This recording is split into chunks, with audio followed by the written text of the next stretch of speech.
So tell me a little bit about yourself. What's your background? Oh man, where do I start?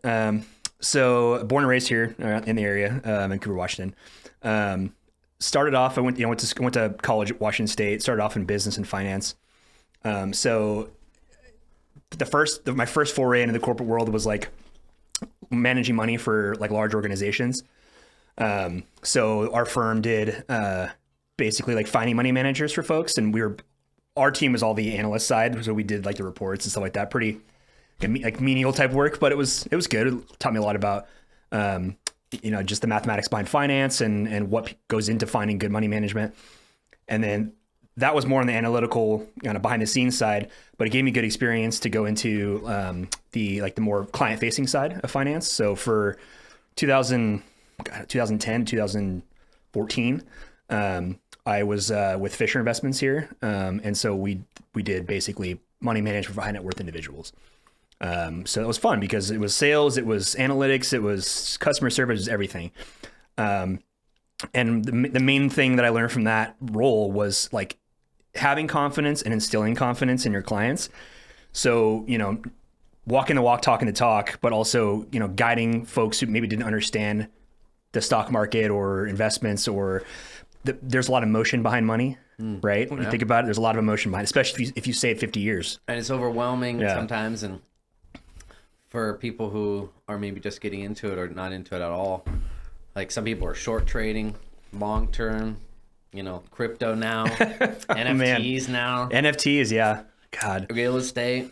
Everything. What was it? Small businesses those are called compounding machines. Yeah. Stuff like that. Right. Yeah. Scaling. Yeah.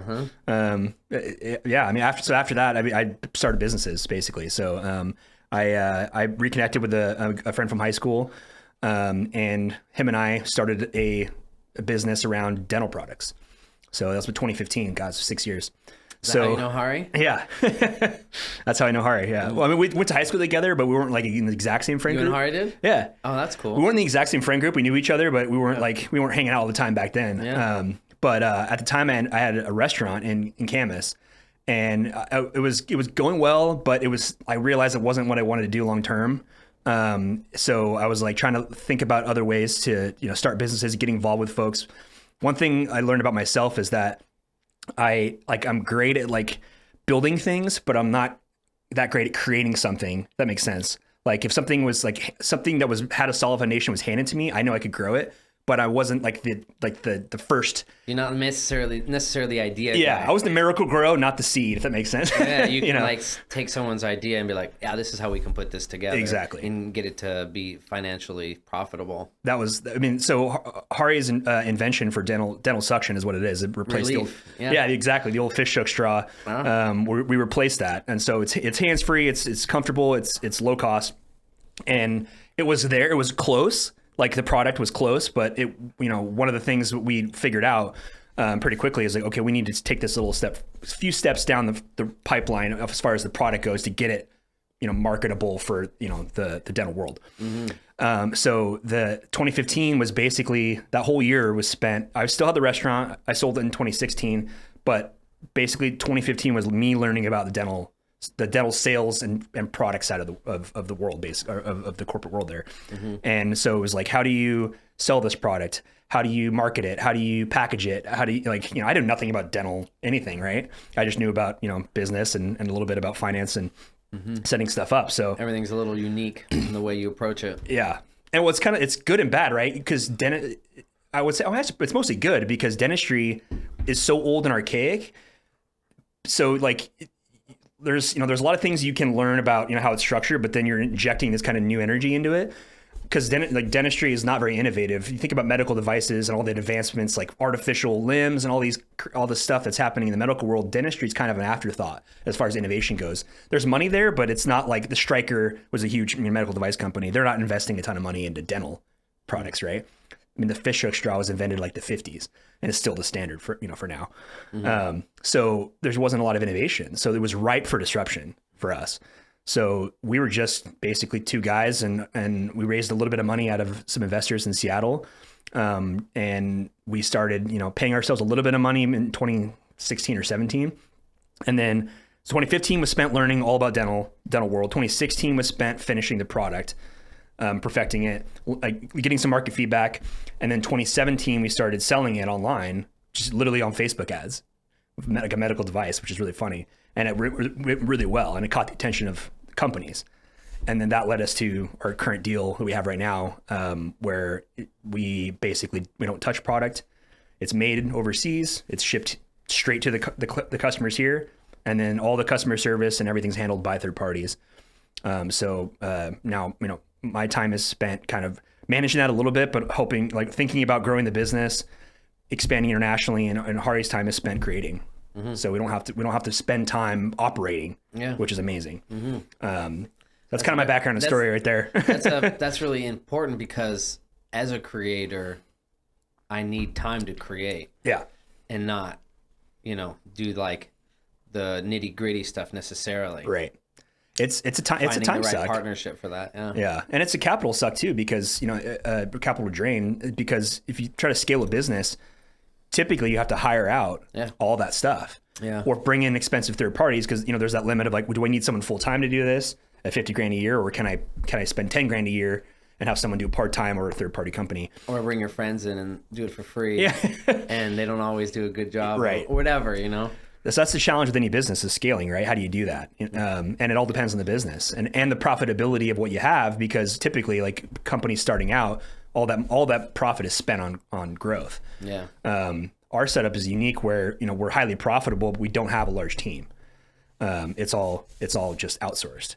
And so that's unique for us, that we can, kind of have more of a passive profit stream, but at the same time, our time is free as well to spend on growing and creating, versus kind of just being in the trenches the whole time, Mm-hmm.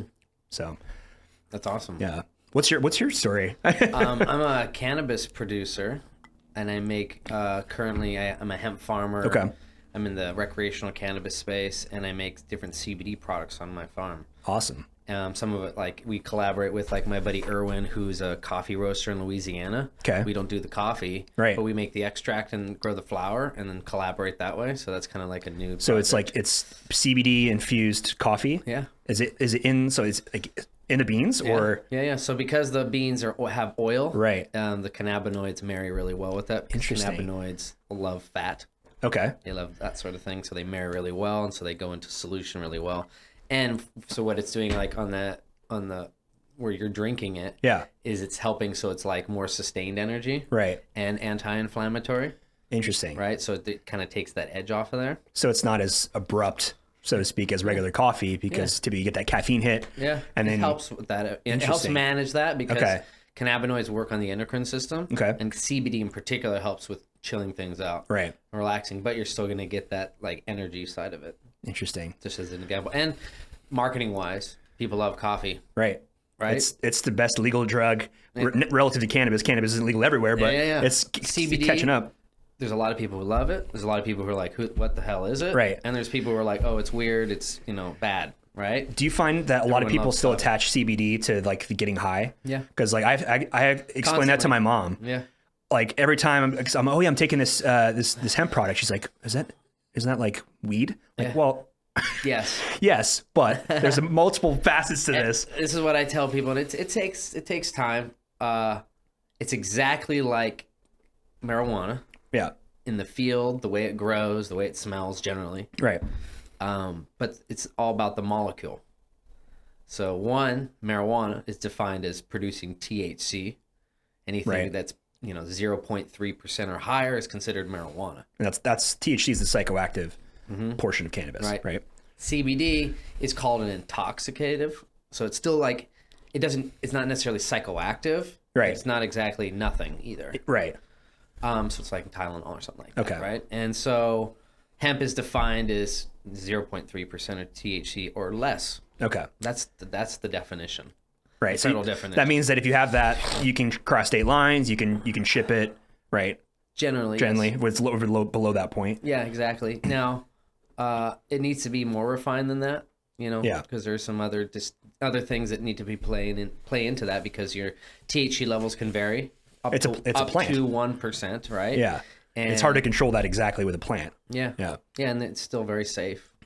right? It's grown at that. So the actual plant itself is grown to have that low THC, or is that extracted out? Yeah, no, there's variability depending on your genetics, where you're getting your seeds from and how well they do their thing, right? Your growers or your seed producers.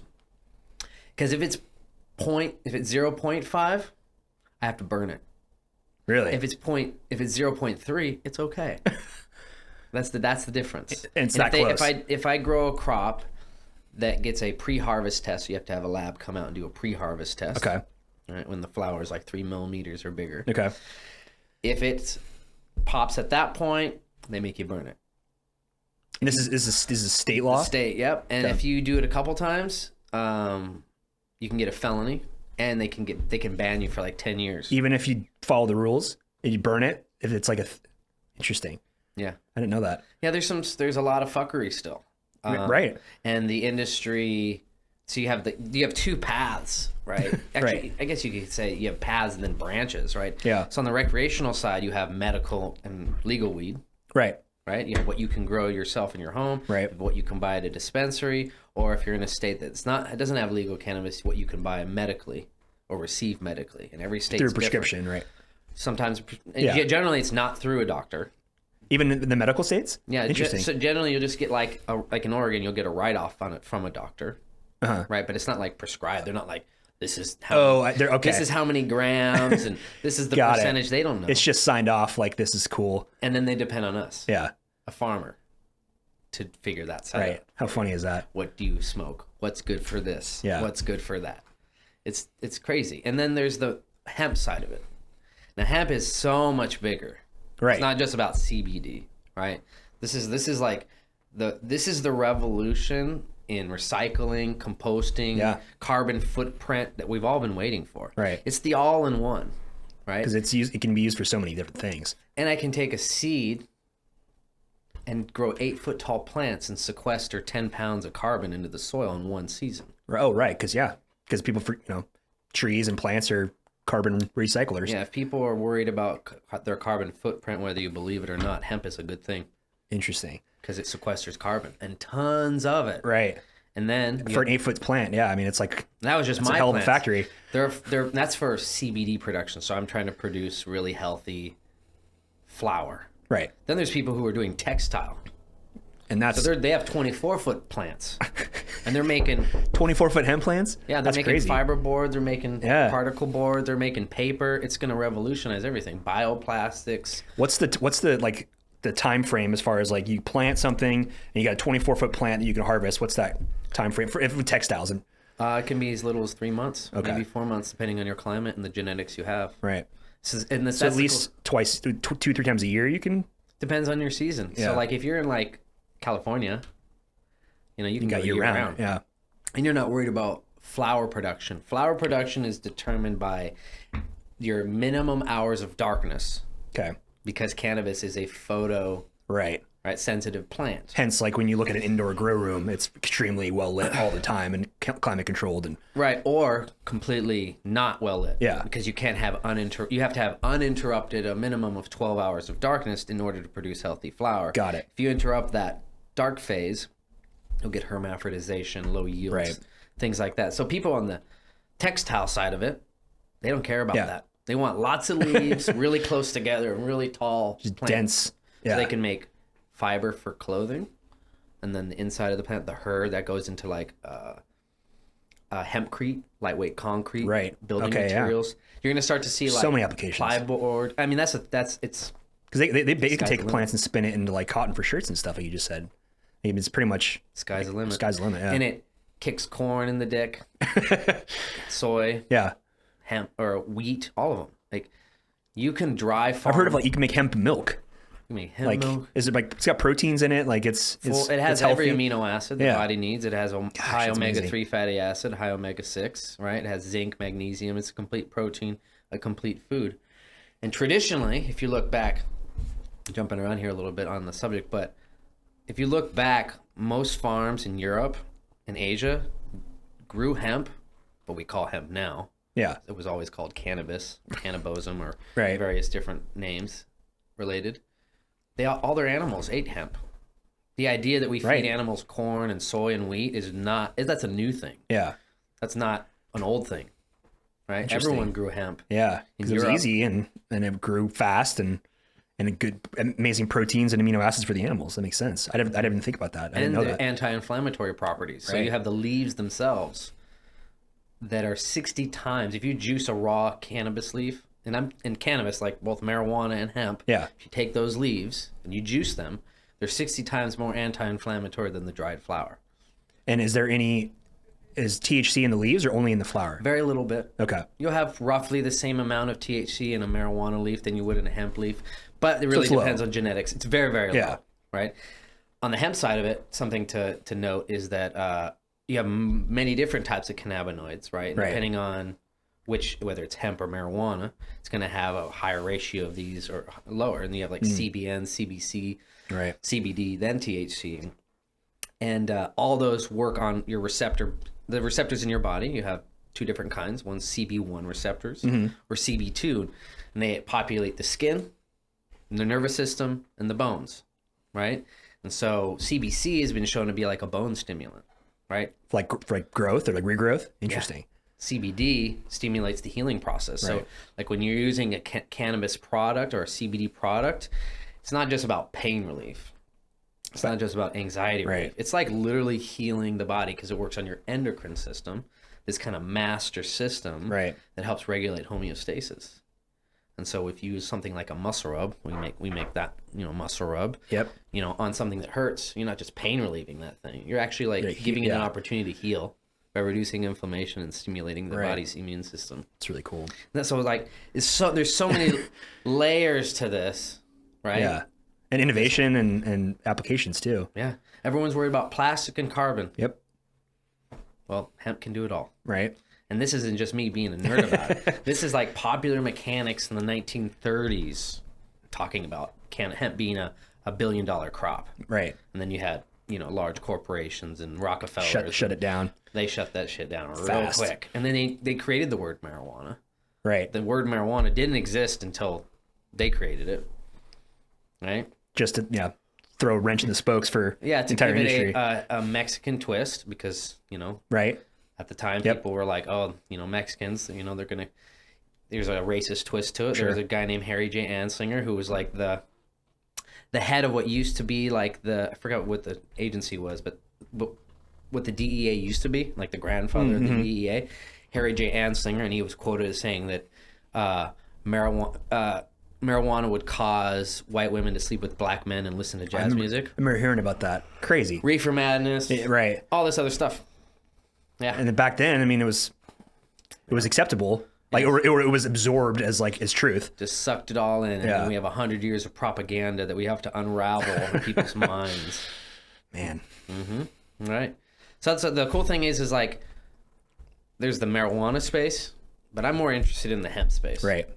Because I can help a lot of people and it has nothing to do with getting high. Right. Right. It has nothing to do with a psychoactive. It's like purely medicine, building material, textile, reducing plastics, even eliminating plastics, right? Yeah. Bioremediation, because hemp is able to pull heavy metals and things out of the soil. Wow. Interesting. Yeah. Whew. Yeah, it's pretty cool. So it's just a struggle on the regulation side. Right. Right. Because they're so intertwined still. Yeah. Those, the marijuana and the THC and the getting high and all that stuff. And the agencies are learning as they go. Most of the people in the OLCC, that's the regulatory body in Oregon, they don't know what they're doing. No. They have no clue what they're doing. They're winging it. Yeah. I'll give you an example. So if you get a current marijuana producer's license in Oregon. Which there's no cap in Oregon. Currently there is. There is? Okay. Until January, there's a moratorium to releasing new applications. Okay. At first, though, there wasn't. Yeah. Right. But Washington had one. Yeah, they had a lottery. They had an allotted amount, and that's it. So basically the OLCC says, okay, you have your license now. So you need to buy seeds or plants from another licensee, right? Right. But if you made this cutoff back in 2018, you got your application in before this certain point, we did. Mm-hmm. Your plants get to come from anywhere. It's called immaculate conception. That is the official term for really plants and seeds magically appearing from nowhere. So literally the black market. Mary and Joseph, to right, a legal market. And that's okay. Yeah. That's fine. Well, because it's seeds. Or plants. I can bring in a plant that I can bring in an indefinite amount of those plants for the first 90 days. Out of nowhere. Interesting. And that's why do you think they did that? Just like I said, they're winging it. Yeah. They don't know what they're doing. Right. When you talk to them on the phone, they don't even know. They have no clue what the terminology is. Right. No business regulating us. They need to have people who are part of our industry, who've been there, done that. Yeah. Telling them what's going on. You know, I'll talk to a rep, you know, an inspector, and I'm like, can we produce keef under this license? I don't know what that is. What? It's your job. That's your job. It's like asking, can I produce whiskey under this license? Yeah. It's like that. Yeah. It's like that. And so they want to grapple this idea, but they want to tie it into how they're going to regulate alcohol right. and things like that, you know? Hemp, it's a little bit better. Okay. That's run by the Oregon Department of Agriculture. Okay. So the farming side of things. Right? And the U.S. Department of Ag. They know what they're doing. Right. They know how crops work. Right. Right? And they want as little regulation on hemp as possible. But the OLCC over here, they're chomping at the bit to regulate it because it looks and smells the same. Yeah. Right? And they're worried about people growing lots of marijuana. Right. Well, they're worried about themselves, right? That's, you know, if they have more things to regulate, they stay in business. Yeah. And that's where it is. Yeah. They make $3,600. OLCC makes $3,600 a year from us. You know, just from one license. That's and crazy. Then there's tags per plant, an RFID tag. That's like 45 cents per. So that you have to get from them. One company does it. Of course. And there's one company that regulates the growing and selling. It's called Metric. Yeah. There's one in all the different states. They got monopoly on that. Mm-hmm. So real quick, the funny thing about this is that, so we make a product that goes in people's mouths. That's plastic, or it's rubberized plastic, or TPE, thermoelastic polymer. So that's made overseas.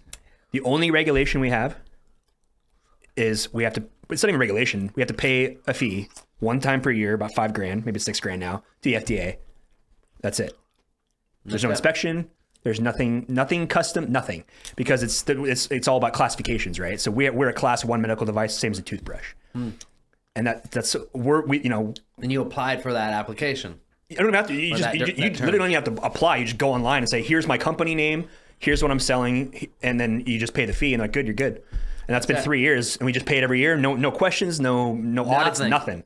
Now, granted, I will say this, is that our manufacturer has to have very specific FDA licenses for what they do. Mm-hmm. So they're covering us a lot in that way. But for we as the product owner, that's all we have to do is pay that fee. And there's no phone calls, there's no emails. It's just go online, renew the fee. Here's your $6,000.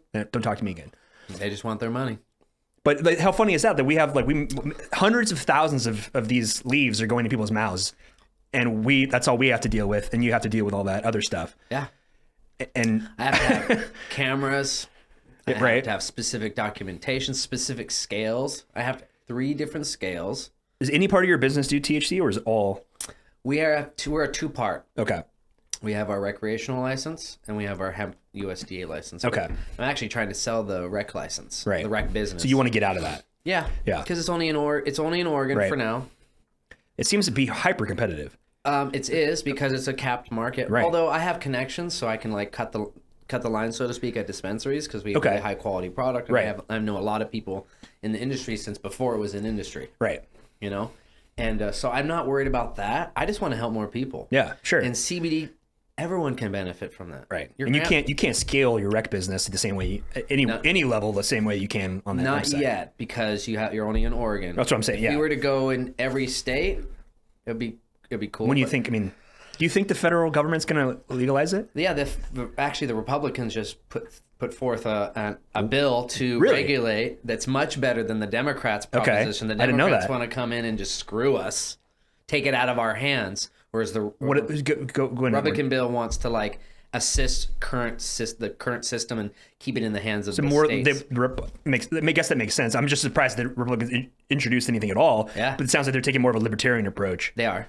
versus Democrats are trying to do what exactly? We're trying to do it? They want to just basically take it out of our hands and regulate it on a federal level and make it so that only large corporations can even afford to come close. Okay. And the Republicans are taking more of a states' rights sort of, which is, at the very least, the conversation is gotten that far. Yeah. And it's actually really surprising because most Republicans I talk to or conservative, they're like all about it. It's really weird.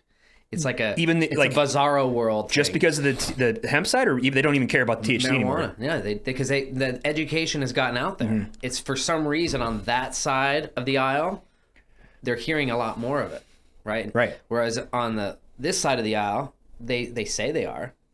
Yeah. But they're not helping us. Right. They're regulating. There's so much money to be had for, I don't care, Democrats or Republicans. The federal government can clean up. Why would you stonewall it? We can stepping in their shoes. We can reduce carbon and get people high. Yeah. We can change and put a ton of money in the public coffers. I'm speaking as a federal government, right? Yeah. I'll give you an example. In Oregon, we had 2015. Or 2014, 2015, the rec market starts to come online. Yep. Where most of those taxes, 80% of the tax revenue from marijuana in Oregon went to schools, education. I think Colorado and Washington do something similar, right? Yeah, and we're just smashing the predictions every single year. I just saw it was Washington was blowing it out of the water as far as tax revenue collected. Yeah, insane amounts. Yeah, and you don't see hundreds of millions. Yeah, and you don't see an increase in teen use. No. Right, you actually see a drop in the use of all pharmaceutical drugs. Right. And you see a drop in deaths associated with all drugs. In every state, you have medical, recreational. Yeah. It's doing exactly what we've said it's going to do. But that's all the marijuana side. That's all the good, woo, yay, let's roll blunt and get high, right? Right. The hemp thing's so much bigger, right? And that's why I want to take the money that I can get from the rec side. Yeah. And dump that into the hemp side. Right. And go national, international, right? We've already got some of our product in Australia, some of our product in Panama. Panama actually just legalized marijuana. Really? Last month. So can you, right now, the way things are, can you expand internationally? Because it's as tricky. Long as it's below that threshold of 0.3 or whatever? It's still tricky because that 0.3% still registers. When it goes through customs and they want to open up one of my jars, it still says negative or positive. They don't go through a chromatograph to know the specifics that, it's only 0.3% THC. They're like, marijuana. It's not like a blood alcohol level test where it's 0.08 or 0.06. No. It's just yes or no. Yeah, I've had to call them and say, you took my package. Interesting. It has marijuana. I was like, no, it doesn't. Did you read the test results? So how does that work when you ship it with? Would you ship it with test results? Is that what? Okay. Yeah. The lab that we use, the certification, all that stuff, and. You follow the rules, but you still get screwed because no one knows what they're doing. They're dicks about it. They want there's people that are still in those law enforcement places that think it's bad, you know, and they mock you. They're disrespectful, right? But we just keep doing it. Is it happening every once in a while? Does it happen a lot? No, it's every now and then because now we've had a lot of packages make it through. Okay. Sometimes it gets stopped in Australian customs. We have a package that's been sitting there since October 7th. So maybe we'll see. Yeah. We'll see what happens. But you haven't heard anything about it? Mm-mm. He's just sitting there? We just do, throw out USPS, hey, our package is just sitting there. They go, hey, Australian customs, what's going on? And Australian customs is just like, yeah, it's sitting here. And then Thank you. In Panama, literally, we bribe people. Yeah. They ask for money. Over the phone? No, to get your package. So the way that Postal Service in Panama works, they call you when a package arrives. Yeah. It is a hodgepodge system. Of course. It's crazy. I'm not surprised, but... It's craziness. So my partner down there, they try to go and pick it up. And so he's like the importer. They cut open the package. They make her take everything out, all this sort of stuff. And they're looking at it and all this sort of stuff. And, you can't have this. And she has to post up and be like, no, I can. Because CBD was legal before. Right. Because it wasn't designated illegal. That's the way it works in Panama. And then, last month it's fully legalized. You need to get permits and things like that. Yeah. But right now it's still chill. And so they're just like, oh, well, I'm the customs person. Right. Blah, blah, blah. And then you just kind of have to slip a 20 underneath the fucking package. That's the way it works. Yeah. And yeah, we wanted to get our foot in the door in Panama, you know. Yeah. And in Australia and all these other places. And, you know, we're like this, you know, small organic craft farm. We're not a big farm at all. How many acres do you have? 1.6. Oh, wow. Yeah. Oh, so okay. we're small fry. Where are you at exactly? Hillsboro. Okay. Yeah. We actually operate out of a barn that was built in 1943 for returning veterans from World War II. Cool. As part of an ag program to get veterans into agriculture. Right. So it's like this beautiful old barn that we semi-refurbished.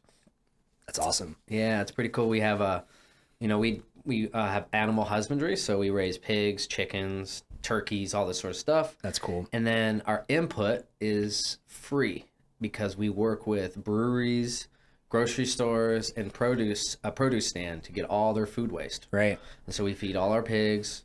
I've heard the breweries have that, the mash. Yeah. And distilleries too, and stuff like that. That's excess. Yeah. It's like perfect feed. It's perfect. Yeah. Yeah.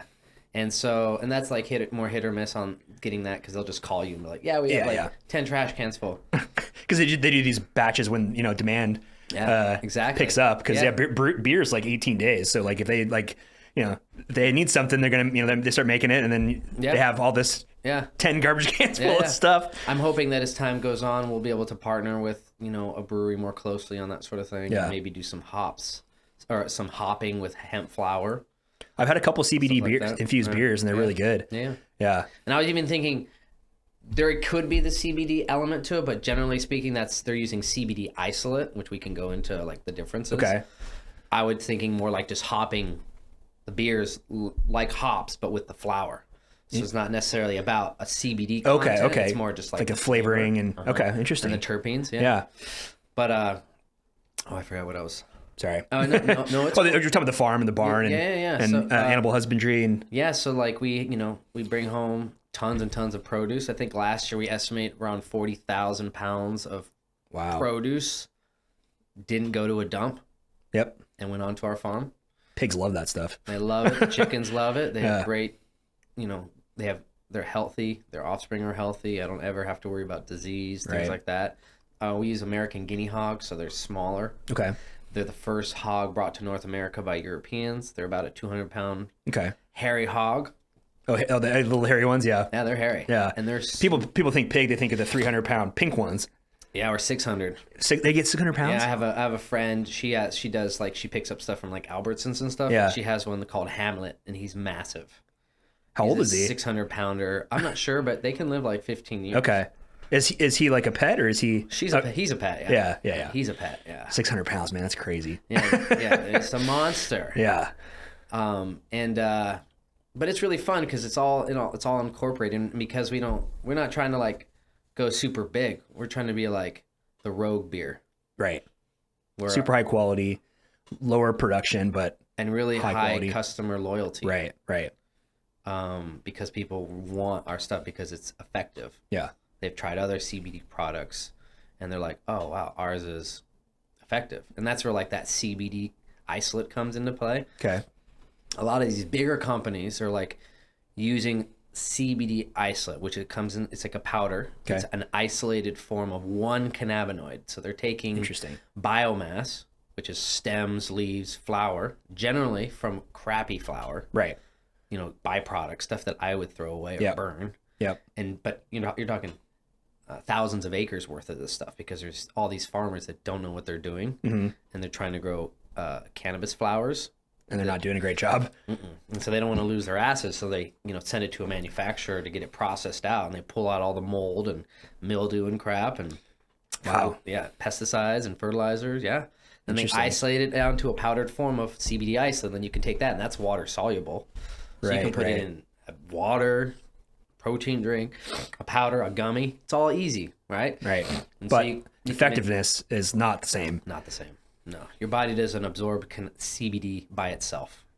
It needs other cannabinoids for those CB2 and CB1 receptors to have an affinity for them. THC is a part of that. So that's why full spectrum hemp extract is what you want to look for in any CBD-based product, because it's everything. It's all the different minor cannabinoids, as well as your major cannabinoids and your terpenes. Terpenes are what make cannabis smell, or any herb or any fruit, or any that's what makes mint smell good. It's a terpene. Right. Or like in lemons, when you smell lemons, that's a terpene called limonene. Well, cannabis plants produce more terpenes than any other plant known. Hence man. that very dank smell. Yeah. Very strong smell. And depending on what terpenes are in there, is it a dank smell? Right. Or is it a fruity sweet smell? Interesting. And those are like genetic profiles that come from all the different cannabis plants from all over the world. Right. From when they first came out of Asia, Africa, migrated to Europe, then to South America, North America, Jamaica, and then we have, all these different flavors we have today. Yeah. That's cool. Yeah, it is cool. And so like we're just trying to be the small guy, this small little farm. Yeah. That slowly muscles our way into the industry. Right. We're low profile, but we make super high quality products. We make everything from scratch. So I source the shea butter from like small villages that are fair trade, that take all these ladies, harvest it, make it from scratch, then work with a co-op and fair trade. And so there's like a direct impact. Farm to table. Kind of. So to speak, or farm to bottle, so to speak. Yeah. Or our coffee, our roaster, he gets through a wholesaler that works directly with the farmers. Right. So there's me, the roaster, the distributor, and the farmers, and it's all fair trade. Right. And so we're all making an equal portion, and so it's farmers helping farmers. That's cool. Yeah. And that just makes the product fresh and very high quality, I imagine. Super dope. Yeah. We don't cut corners. Right. We don't do any of that stuff because I'm not looking to appease everyone. Yeah. Right. I'm looking for high quality people who want a high quality, effective CBD product that is also a newer term, conscious capitalism. Yeah. Right. That is, it's fairly new. Yeah. It's swimming around, and it's just kind of like what we do. Some of the people some of the companies that I like to emulate are like the McMinimans brothers. They, here in Oregon, largest private landowners in the state. Right. They refurbish all these old buildings and turn them into really cool venues. They make their own alcohols, their own beers, their own ciders, their own wines. They even have gardens at all their different places. I'm like, oh man, if we just like are really dope, right? People are like, oh yeah, 40 acres. They're really awesome. That they raise their own bees, their honey sticks, that sort of thing. Yeah. And no one else does that. Right. So that's our goal. It's a slow, steady movement, because there's high cost, a lot of bureaucracy. But the last 2 years, actually, since beginning of COVID stuff, we gained a lot of traction because people are looking more about taking care of their bodies and being healthier. Right. What's anti-inflammatory or what's antiviral. Mm-hmm. There's studies now that have come out that cannabinoids are antiviral and are effective against COVID. And that's like big threat to pharmaceutical companies.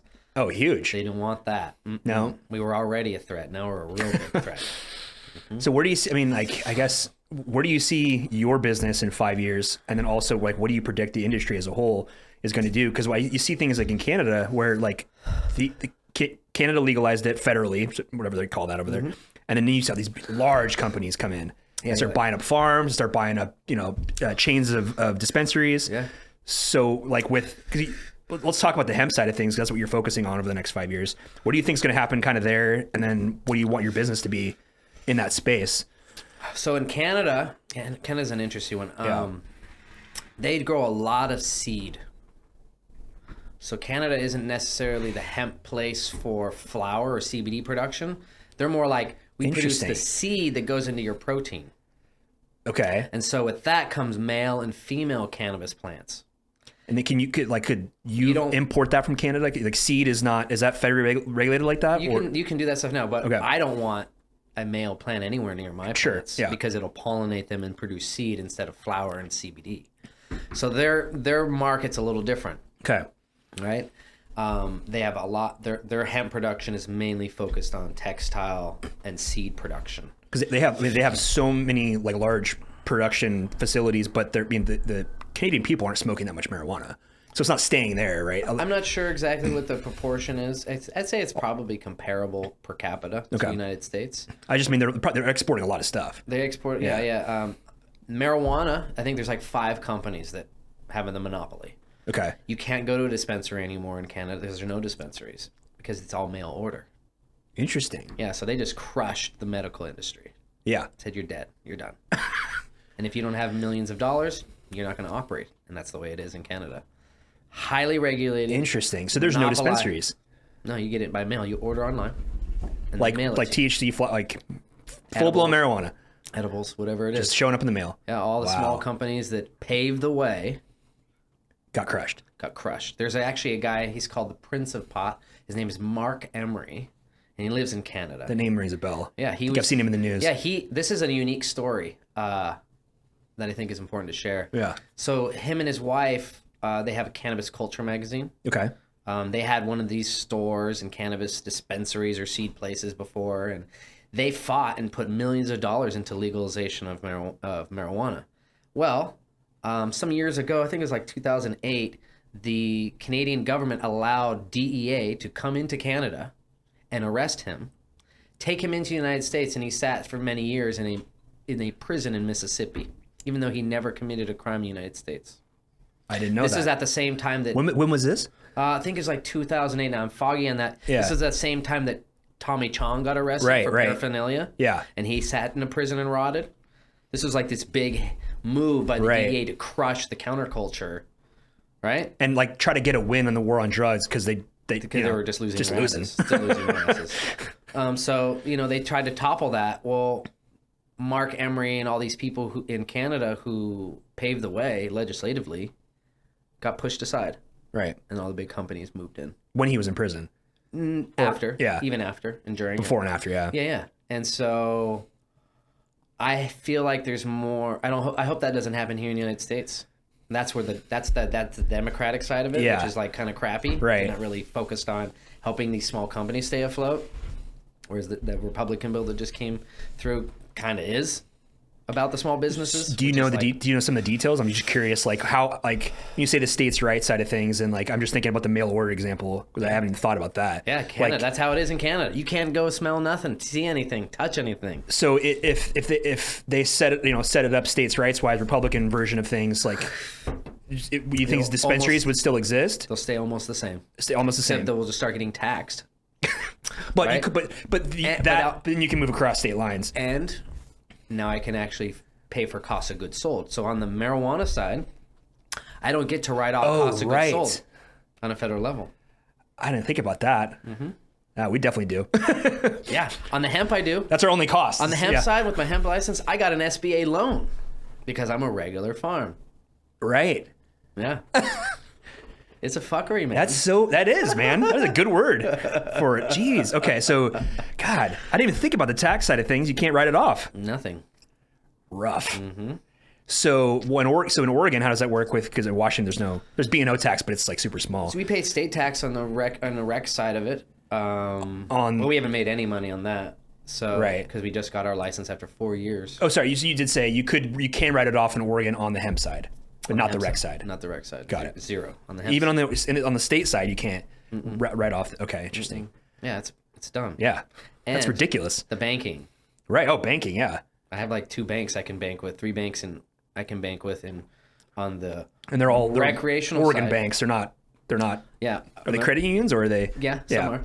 The recreational side, but they charge you $500 a month because. Just for the my pleasure. Money apparently is more dangerous. Yeah. And they have to be careful. They have to count it. They have to be extra careful with our money. Right? And on the hemp side, it's still undecided because a bank could just shut you down. Yeah. And that's it. That's all. So we actually have on the hemp side, we actually work with Wells Fargo. Interesting. And they are cool with the hemp thing. Okay. They're huge. Merchant services are crappy. Right. Yep. You have to again go through some hurdles and stuff because you're what's the term used? You're a high risk. Right. Yeah. Right. Dispensaries? Can you pay with cards or is it still cash?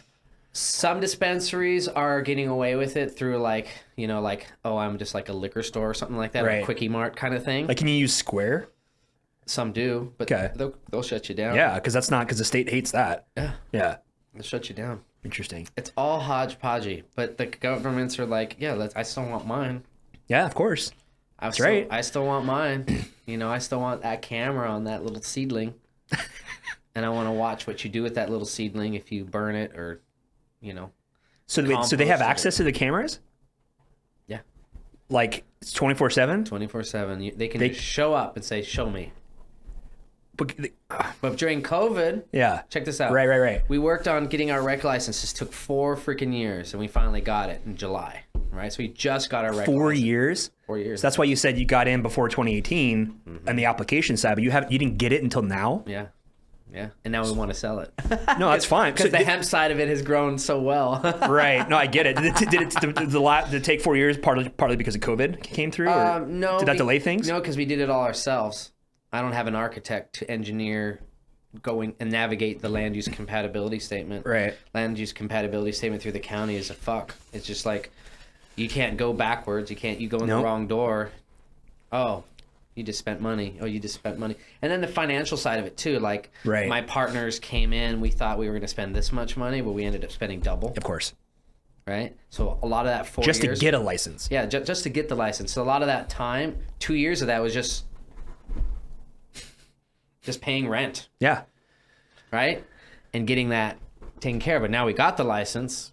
Now I just want to sell the whole kit and caboodle, like the whole. Do you think that'll be easy to sell, or I don't know what's going on right now in Oregon with licenses? Yes, I know me and Hari and some of our other partners explored that a couple years ago in Washington to buy a small license, because there's tier 1, tier 2, tier 3. I think it was a small tier 1 production. And it just, the guy selling it was kind of a whack job, but it was a lot of stuff, a lot of hurdles and stuff. I was just curious, like what it's like now trying to sell a license like that in Oregon. And it's easier to sell it if you sell the whole thing.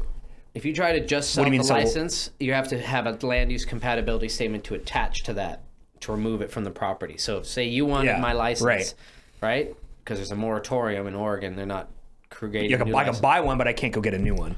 I can buy it from you, but I can't go get a new one. So that increases the value. Yeah. Because that's the only option. I got to buy it. But it complicates it because you have to have a ready-to-go land use compatibility statement from your state and or county or the city. Which only applies to that property. To the property that you have. So I'm saying right now it only applies to your property. Correct. So I would need to get a new one that applies. So to take my license, or you can just take the business as is. So we have 2 different avenues. One, do you want to just buy our license for X money? Yeah. That's way harder. Takes a lot longer. Right. Or do you want to just buy what I've done? I have a 4-year lease on the property I'm at. Finish it out. Buy the whole thing. So that won't interrupt your hemp business? It's separate. It's completely separate. Like even the building separate? Yeah. Oh, okay. Marijuana's in a fenced area. Hemp's outside the fenced area. That's part of the land compatibility use. Yeah. That's part of that. No cameras. My kids can run through the field. Nothing on the hemp side. But it's next to it. Fenced off. Yep. So funny. Yep. Fuckery. Yeah. And so funny. Yeah, so we want to just like remove the the marijuana thing. I love marijuana. I think it's great. But I want to do more than just sell joints and flour. Right. I get feedback from people on the hemp side, like with this muscle rub. Oh my God. I'll get emails, I'll get calls. This is literally changing my life. Yeah. I had a lady come over to the farm because we do will call, so you can order online and then come pick it up on the farm. Right. And that gives me an opportunity to share with people. Yeah. I'm like, this is free out. This is my ability to shine and show people this is why we're different. Yeah. This is how we're different. Right. Well, this lady, she doesn't speak any English at all. I do pop-ups at a gym. Her son was in there. Yeah. I sent him home with a sample. Right? She comes over the next day with him to translate because she doesn't speak any English. And she's telling me that she hasn't lifted her arm above, like she has that John McCain thing going on, It's like locked shoulder. Right. In years. Wow. Drugs from doctors, creams, all this stuff, nothing. They just want surgery. Yeah, of course. She uses my little farm rub. It's probably inflammation. And pain. And she's like going like this. It's crazy. That's awesome. It's on a whole nother level of how it helps people and changes their lives. Right. I have people with like anxiety or they can't sleep or bowel movements. Yeah. And I'm like, I'm not a doctor, man. Right. I'm not a surgeon. I'm none of these things. I'm a simple farmer. Give me a shovel. And it's a new paradigm, right? Because it wasn't able to be shared at this level for a long time, like you were talking about, in the history of this country. And now it can be, and we're discovering new stuff every year. Yeah. Or rediscovering. Yeah, right, exactly. It's always been there. They were already working on these tinctures and stuff like that back in the turn of the century. But it got shelved because, they shut down. Right. Yeah. And so that's why I want to sell, part of the reason why I want to sell the marijuana thing, just focus on this hemp side. it sounds like though you need to find the right person because they're going to be working next to you. So that's another thing too. It's like, you know, you got to be you can't find someone who's going to. Yep. Integrated pest management's the biggest thing too. Is like, how do they manage pests? Yeah, because it's going to be. If they suck at managing pests, those pests are going to carry over to my plants. So we have to see eye to eye on that. Is it up for sale now? Mm-hmm. Yeah. Have you had anybody? Yeah. We've had some people on just the license side of it. Yep. And then I have one person who's coming out to the farm to take a look at the whole thing. So there's activity. There's interest. Yeah, for sure. Are you trying to break even? Are you going to make some money on it if you sell the whole thing, or? Depends. Yeah. Well, we're like 350 in. Wow. In 4 years. Just to get it. Mm-hmm. But again, 2 years of that was just. Yeah. Right. Wasting time. Woo! Right. But I was doing the creative thing. Yeah. Creating these products. Yeah. Takes time. Right? Creating labels from scratch. Yeah. Everything from scratch. All the little details. Right. American-made glass or recycled. Compostable labels. Right? All the ingredients. Yeah. Where do we source these things? So it would be cool to like sell that license and just rock and roll. If we break even, that's great because we still have Foggy Acres hemp. So what you want for it, or what you're pricing it for, is gonna, if you sell the whole thing, it's gonna get you whole again. Yeah. Right. Sounds like that's good. Yeah. It'll allow me to pay out partners. Right. Who just have lost interest. Sure. That happens. Right. Yeah. So those lost interest completely. The investors that we got in Seattle, or they're frustrated. we took too long for them, right? Because the startup world, they want you to grow, right? So, but we were doing something different. We were setting up, you know, our plan was always to set up a business that could scale, but really we wanted to create a highly profitable small company. Yeah. I mean, ultimately, it was about what me and Hari wanted, right? Like, you know, the investors were going to get their money back. That was always the plan. But we were like, we're not going to, you know, build this to $10 million a year and then sell it for $40 million. Mm-hmm. Like, that's what they wanted. Like, no, we want to build it to $10 million a year and then just keep it. And then if, you know, that's your compounding machine. Right. So anyway, so we paid those investors back because the first cash we got from our first deal just went all to them. Yeah. We paid them back, made them whole, and everyone was happy. Yeah. So I get it because like, you know, it's important as a person with integrity and a person who wants to do, you know, which definitely sounds like you are. Yeah. That is like an important thing for not only for them, of course, but for you, and like you're setting up stuff for the future. Like that burden is gone. Yeah. Once that's done. And it's a burden in the sense that I didn't know how to run a business. Neither did we. You know, I've never been a leader in We're still learning that regard. Yeah. It sounds like you're a creator. Yeah. And I'm a people person, you know. I just had to figure out how to assert myself without getting upset. Right. Understand other people's perspective. And there's also so many boring details like accounting, like, you know, cash management, logistics, all this little stuff you don't realize you need. And then you start doing it like, I fucking hate this. Yeah. And having like partners come in at first that aren't really a good lawyer for this. Right. You know, you think people have a certain skill set and they think they might believe they do. And then they get into it and then you're like, you know, oh, this is not right. Yeah. You know, it's not going to work. No. And hopefully, ideally, you both kind of realize that at the same time. Yeah. Sometimes you don't, or sometimes you're like, this guy's, you know, he's like, no, this is great. You're like, you suck. Yeah. You can't be here anymore. Yeah.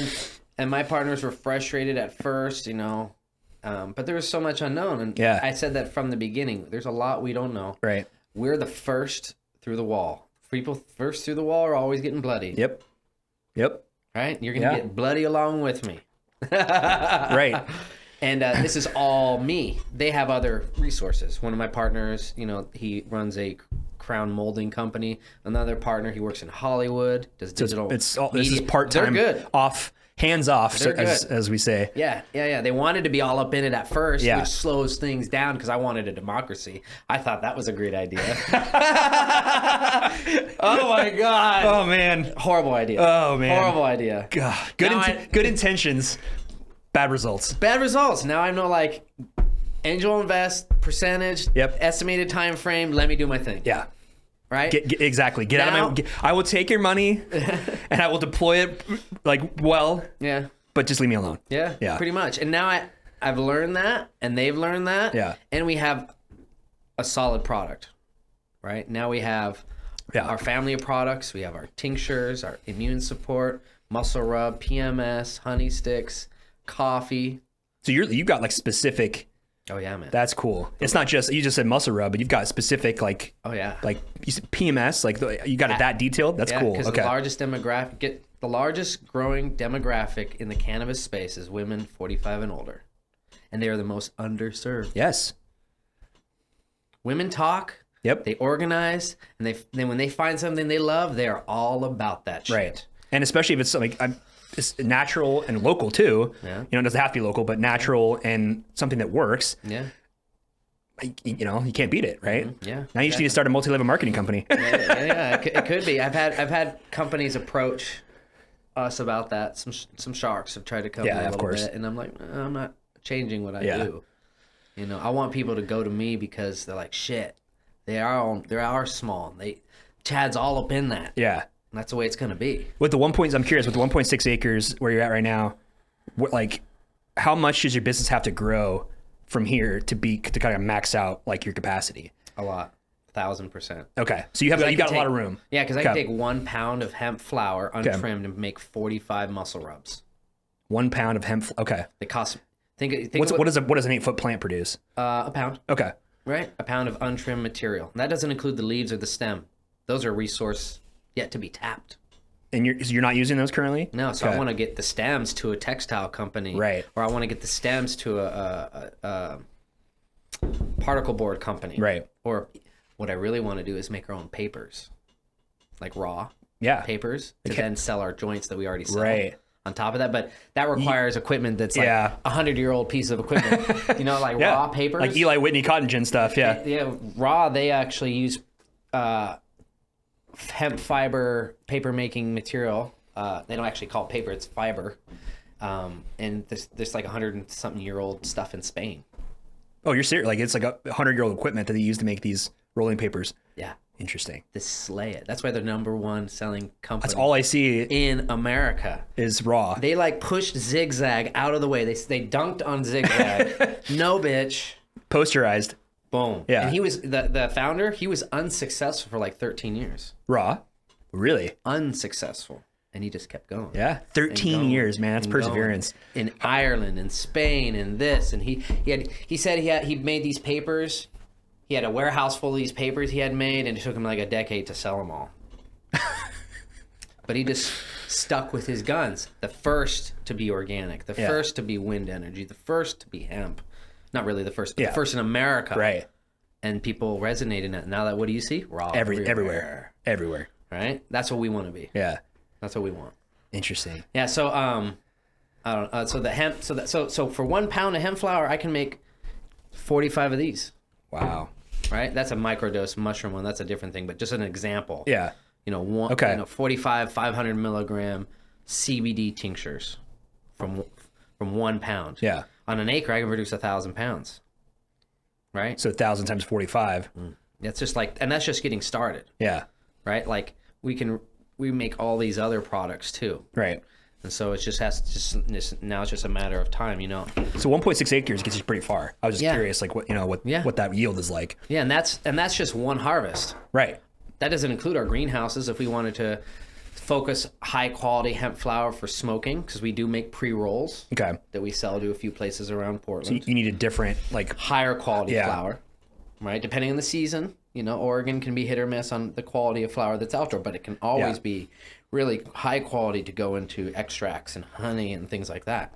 Because we had a super dry summer, and now we've just been dumped on with rain for the last month. Yes, but I was able to plant early. I planted in May, which is never done, ever, in Oregon. But the dry summer was okay? Like, it was beautiful. Yeah. Best summer I've had yet. Interesting. Yeah. So with that, is that just because the genetics...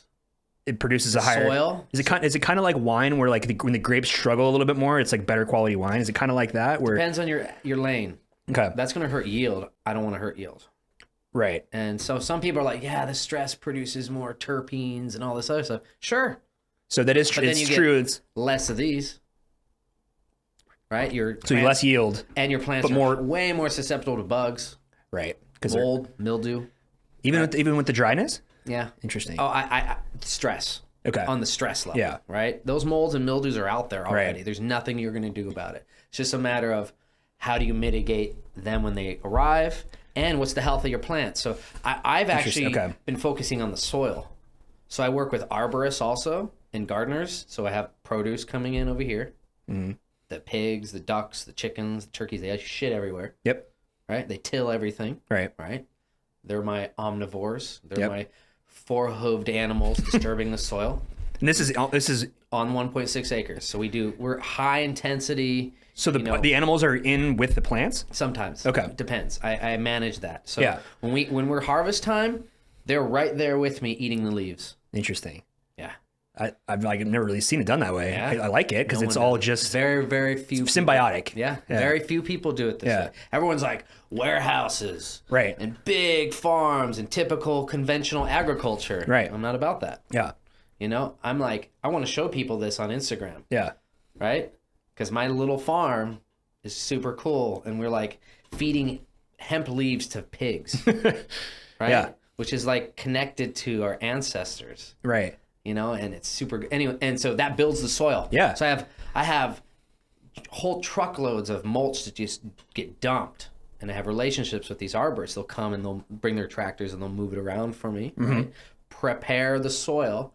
I remove the pigs and the chickens. Mm-hmm. Prepare the soil so it's capped. Everything's capped with mulch.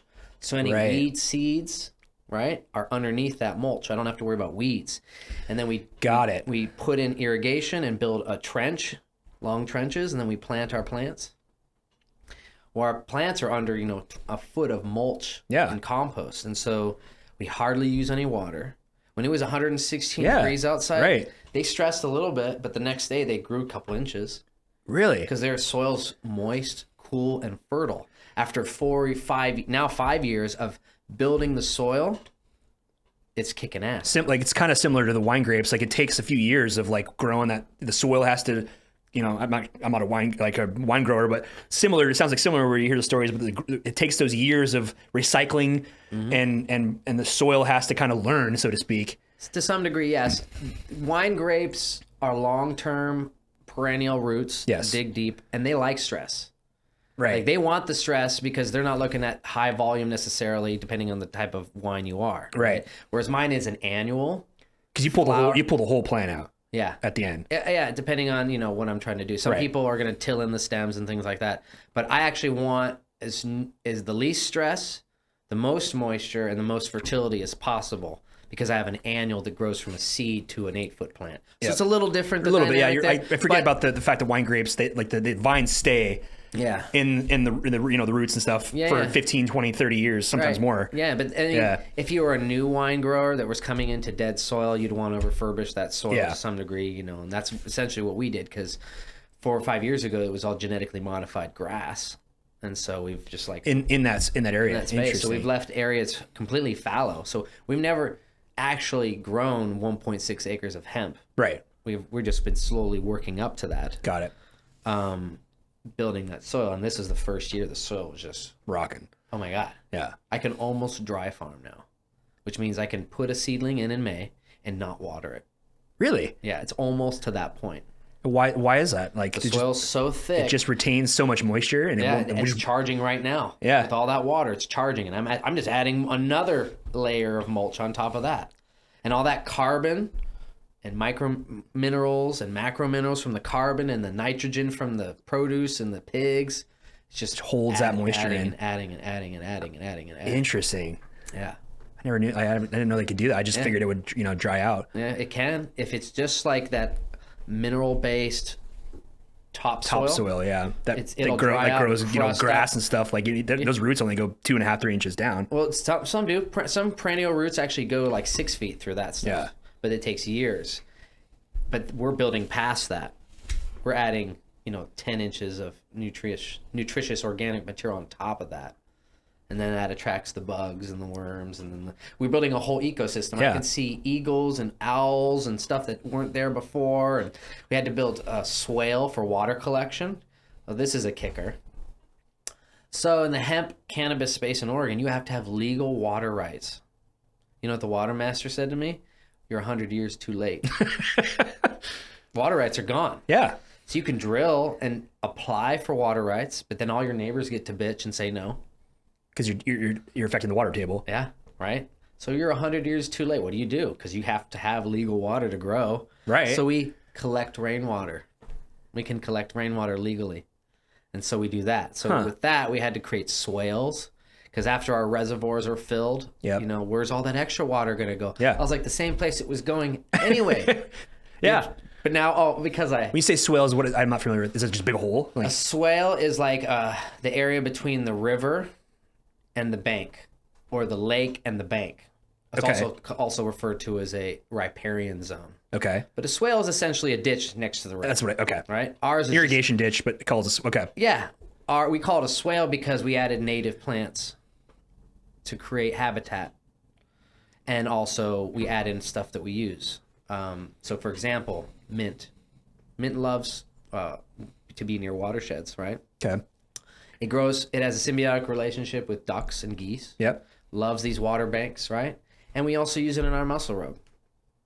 Mint. I took a problem of collecting water, right? Turn it into a resource, a revenue stream as well. A revenue stream, right? And marketing, right? Because we're building native habitat. It's permaculture, you know, so you're combining native habitat and farming practices in a sustainable way. And all that mint's sucking up all the duck shit that's in the water. Right. And now we have cranes and salamanders. That's so cool. And frogs and all this sort of stuff. And we planted the mint, and we planted an elderberry, like a hybrid elderberry, not your native elderberry, that has big berries. We harvest that. We make an elderberry cough syrup with CBD. Wow. So we harvest our own elderberries from that. You're just using everything. Everything. So cool. And so it all kind of like, that's why 1.6 acres is fine. Yeah. We're using every single thing, every little bit of it, right? Right. And so and you were saying too with the soil, like you don't even need that much water anymore to grow the hemp. Yeah. Maybe next year I can do complete dry farming. There were whole rows that were about half the size, 4 feet, that I never touched. I planted them and left them. I never fertilized them. I never watered them. How do you check? Like, do you have moisture meters or something? Like you can. No, I just or just look my fingers are my moisture meter. So when it was 116 degrees outside, I just went and moved mulch down, and about 8 inches underneath, 10 inches underneath, it was moist and cool to the touch. Wow. Yeah. That's cool. And it was 116 degrees outside. It was insane. Like all these other farms out there, their irrigation's going, their soil's cracking, their plants are stressed. And you're talking 50, 100, 150 acres. I had 2 farms near me. They failed the last couple years for various different reasons. Wow. One farm, they planted too late. Yep. Harvested too late. I'm like, oh, your plants are small and they're moldy. Right. Because they didn't know. And were they growing hemp or? Yeah. Oh, okay. 100 acres of hemp. Wow. So their investment in seed at that time was $1, maybe 50 cents a seed. And you're talking 100,000 seeds. Because it's about 1,000 seeds per acre. $1 per seed? At the time, yeah. Wow. So there was this point, 2018, that if you were a hemp seed producer, you were making the money. Interesting. Because no one else, who else has hemp seed? I don't know. Exactly. So all these farms who said, fuck it, we're going to grow all this seed. We're making $1 a seed. And one plant produces a plant that's smaller than this camera setup here. It's produces a couple thousand seeds. They were slaying it. And then the price dropped dramatically. Right, because I'm sure there was a gluttony at one point. Yeah, but there was this big push, by John Deere. You need this combine to harvest it this way. And, if you grow this, we'll buy it for this and this. And the commodity price just freaking dropped. Everyone's thinking, oh, it's going to be great. But there was no manufacturing set up at the time. So who's going to take all your hemp to turn it into CBD? Yeah. Right. So there was the processors, all that stuff has to get set up. Yeah. Right? And stabilize. So we just small fried it. We're small. We're going to grow small like the turtle. I'm not in any hurry. Because you process everything yourself. Everything. Yeah. We're seed to sale. Yeah. We do everything ourselves. You said you had 1,000 plants. You don't do that now, or you do? You can do that. I can. Yeah. I can do 1,600. Yeah. 1,600 pounds, but I haven't needed to. Right. I'm slowly growing the business. Our business according to my online Squarespace analytics, sure, our business is growing about 11 to 13% a year. Great. Which is cool. Yeah, that's manageable. Yeah, our online views went down 17%, people visiting the website. So we're getting higher quality customers. Right, you're getting more conversions. Yeah. Yeah. So and that's just like the online sales. Right. That doesn't include we do white labeling for some companies, personal sales, wholesale, stuff like that. Yeah. Or in retail. We're in a bunch of different stores around Portland. Right. Yeah. So you got room to grow though. I have a lot of room to grow. So cool. How many do you, I'm assuming you have people work the farm with you? Yeah, mostly it's myself, my daughters, but I do have some people that come temporarily that come for harvest time and things like that. But those are the things that I need. I'm doing everything. No, that's what, I was like, you have to have help at some point, with harvest and whatnot. So there's things I need to outsource, like the labeling of the muscle rub and the labeling of the honey sticks. Yeah.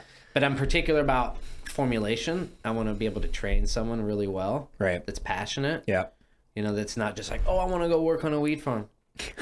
You know what I mean? Right. I know exactly what you mean. So there's those things that, have to come through. I've had people come and go on the farm, but sometimes it works really well for a little while and then it doesn't. And then other people that are a bit more consistent and that sort of thing.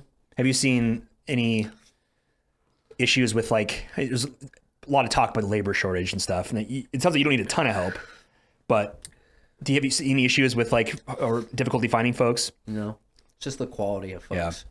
I get emails often for people who are wanting to get a job, or an Instagram message that someone wants a job, but it requires someone with a certain skill set at this point, because we're able to grow the basic stuff, the growing. I pretty much have it managed with my friends that come in for that 1 week a year. Everything else is, how do you make a honey stick? Yeah, I have no idea. Do you know how to push that machine down to seal it? Are you doing, there's little things, and then how fast can you do that? Yeah. So I'm at that point where I want to make that next hurdle to train just a couple people. Yeah. Or one person. That's passionate about it, that really wants to learn. Yeah. Right. Or that's the golden goose that laid a golden egg, right? Is finding those people. That's the difficult part, Yeah. And then because the creative side of it, I'm pretty much done with that. Now, but the creative side that I still want to work on is the marketing. Right.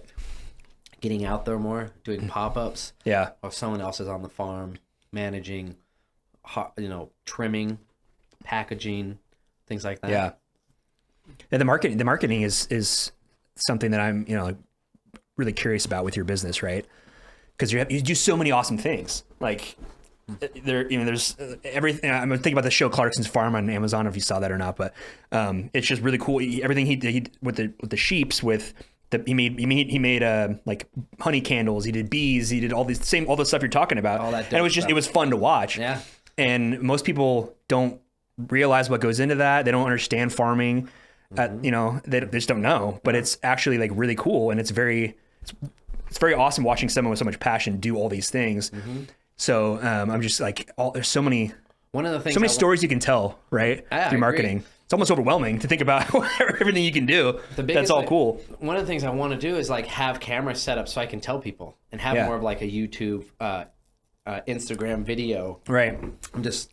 I don't have the setup. Yep. And I just have these spurts of creativity where I'm like, hey guys, blah, blah, blah, blah, blah, blah, Yeah. But Instagram is a big one. Thank God. Because I can't do any marketing on Google or Facebook, because CBD is not allowed to do that. Really? Oh, yeah. Oh, yeah. We had issues with that when we had a paraphernalia company that we operated for a little while, and we had a lot of issues with that. Yeah, and CBD on even Instagram, if I wanted to promote this, then they could pull my page permanently. Oh, you're not paying. Excuse me. No ad space. Nothing. You're not paying. It's all organic stuff. 100%. 100%. Interesting. Organic growth. But of course, Facebook owns Instagram, so why do they care about it? Why do they not shut it down on? I don't know.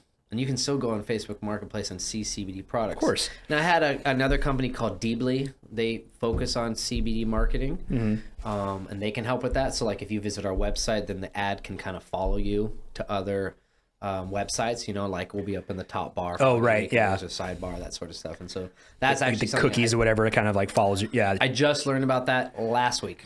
Yeah. So I'm so new on that sort of stuff. And the pop-ups. So when I do a pop-up at the gym or Marion Acres, they're a farm store. I'll set up a table, set up our products, set up samples, and talk to people and share it with people. That's cool. Been the biggest drive, is getting it into the hands of people. I don't like companies that are stingy, that are oh yeah, we'll tell you about our stuff. Okay, can I try it? Oh, you got to buy it. Yeah. I'm like, here, try this. Yeah. Right? Because I know that you're going to love it if you're at all curious.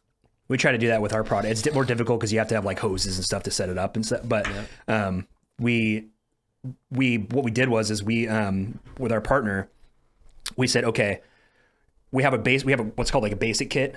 So it's like $34 retail to get you started, which for medical device it's like nothing, right? Nothing. It's nothing. Yeah, that's reasonable. That's reasonable, like yeah. Shipping. It comes with the hose you need, and it comes with like 10 leaves, and it gets you through a full day of patients and everything you need to try.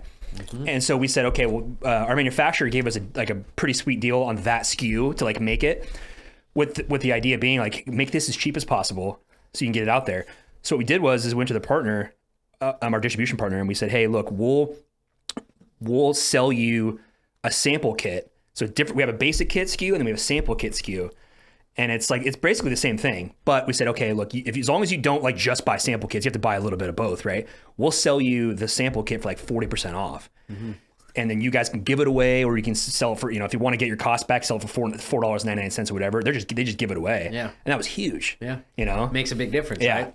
Sampling is amazing, and nobody else can do that. In the medical device space, it's very difficult, right? Yeah. And I can understand your situation is different than mine. Is like these CBD companies or hemp companies, and I'm talking specifically CBD and hemp, because marijuana, we can't do stuff like this. Yeah, right. We can't do a pop-up at a gym. Hell no. You can't give out samples. Yeah. But all these get thrown in jail for that. Yeah. And all these CBD companies, they're stingy. Right. And I'm not about that. I'm like, I literally have a big jar of hemp flower. Yeah. That I open up to waft into the gym. And people are like, so why literally use their noses to find me. Why a gym? Because I've been going to Crunch Fitness in Aloha for a very long time. I know the owners now, and they're super chill. Yeah. And they like to do like once a month community events where different businesses come and show off their products. And that's cool. And like I've been able to do it for like the past couple of years. Interesting. There was that period with COVID stuff that I wasn't able to, but I got back to it once a month, and it's always great because I see repeat customers. I get to talk to people more about it who know nothing about CBD, or they've tried it and they don't like it. I'm like, okay, well, try mine. Probably because it was like you mentioned, CBD isolate or nothing. Yeah, right. Or just bullshit. Nothing at all in there, which happens a lot. And it's just like the best thing ever, because I always see an increase in sales online afterwards, or I get direct feedback from people who tried it last month. It's that long game. Yeah. It's that, like you said, it's that small group of highly loyal customers. Yeah.